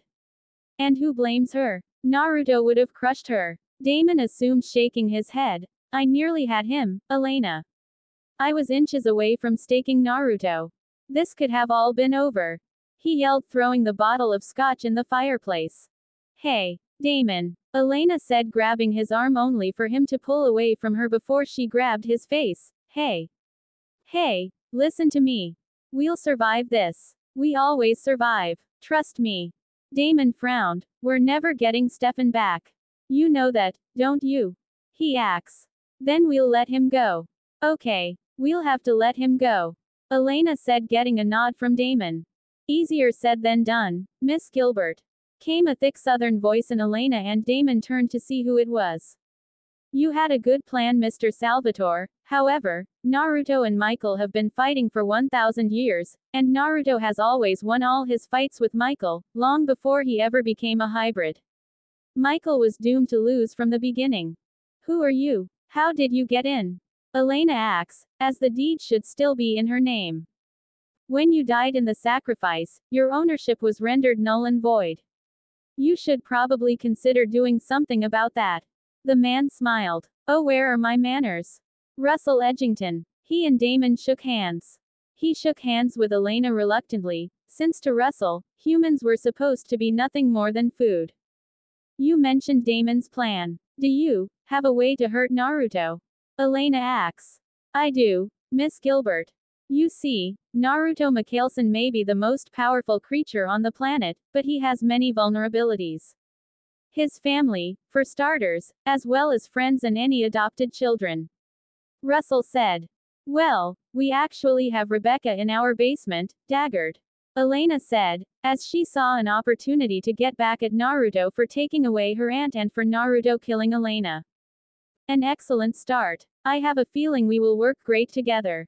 Russell said with that false charm of his, hiding what he really thought of Elena and Damon, as for now, they served a purpose. But how can you help us? Damon said, as he wanted revenge on Stefan, for betraying him, and Naruto for, in Damon's mind, making him do it. I am, Russell said dramatically, over 1,000 years old. I am just as strong as Naruto or any of the originals. You want to get revenge on Naruto? Then you need to be willing to fight just as dirty as he will. Speaking of which, where can I find Valerie, his adopted daughter? I can help you with that, Damon said as he told his new ally against Naruto where to find Valerie. If she dies, both Stefan and Naruto would suffer.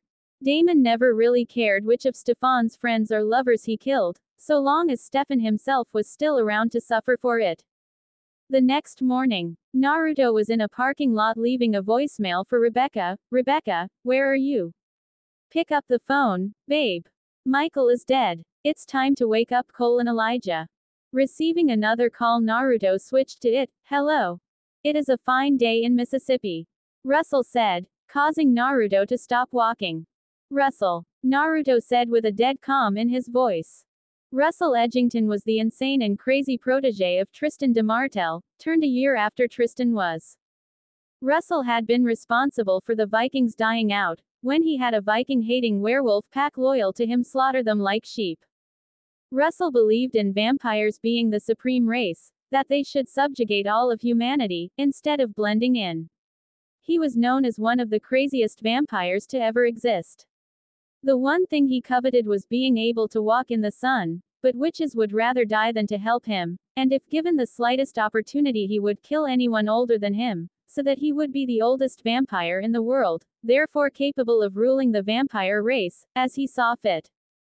Hello, Naruto. It has been a long time since last we spoke. What's it been? 400 years? Russell asked before he shrugged. Well, whatever. Why are you calling me, Russell? I have more important ways to spend my time. Naruto said in annoyance. Oh, but you have a reason, Naruto. In fact, I imagine as you're opening the truck you cart your caskets around in, you'll see what that reason is. Russell said as Naruto opened his truck to see the caskets are gone. No, Naruto said, wide-eyed. Russell had stolen his 3 brothers. Well, 2 brothers. Finn was not a part of the family, as far as Naruto was concerned. But still. What's the matter, oh great king? Missing something? Russell acts in a large room with the caskets. What the hell are you doing, you crazy fuck? Naruto acts. Challenging your authority. It's time for a new king of the vampire race, Russell said. I have your sister and Valerie as well. Want proof? Russell shot Valerie with a wooden bullet coated in vervain in her right lung, causing her to cry out in pain. Valerie! Naruto shouted in concern for his adopted daughter. I will slaughter you and everyone you've ever met like pigs, and I will use your bones as toothpicks, you arrogant Celt. Naruto threatened. You do that and you can expect to receive Valerie's head on your doorstep. I wonder, as someone who has been 2 steps ahead of his enemies all his life, did you see this coming? Russell acts. Naruto hung up the phone and in a fit of anger, kicked the truck that used to house his coffins, sending it skidding along the ground, crashing into a building. Aurora and Stefan were right behind him. I take it the 2 of you know what's happened. Naruto said as he turned to face them.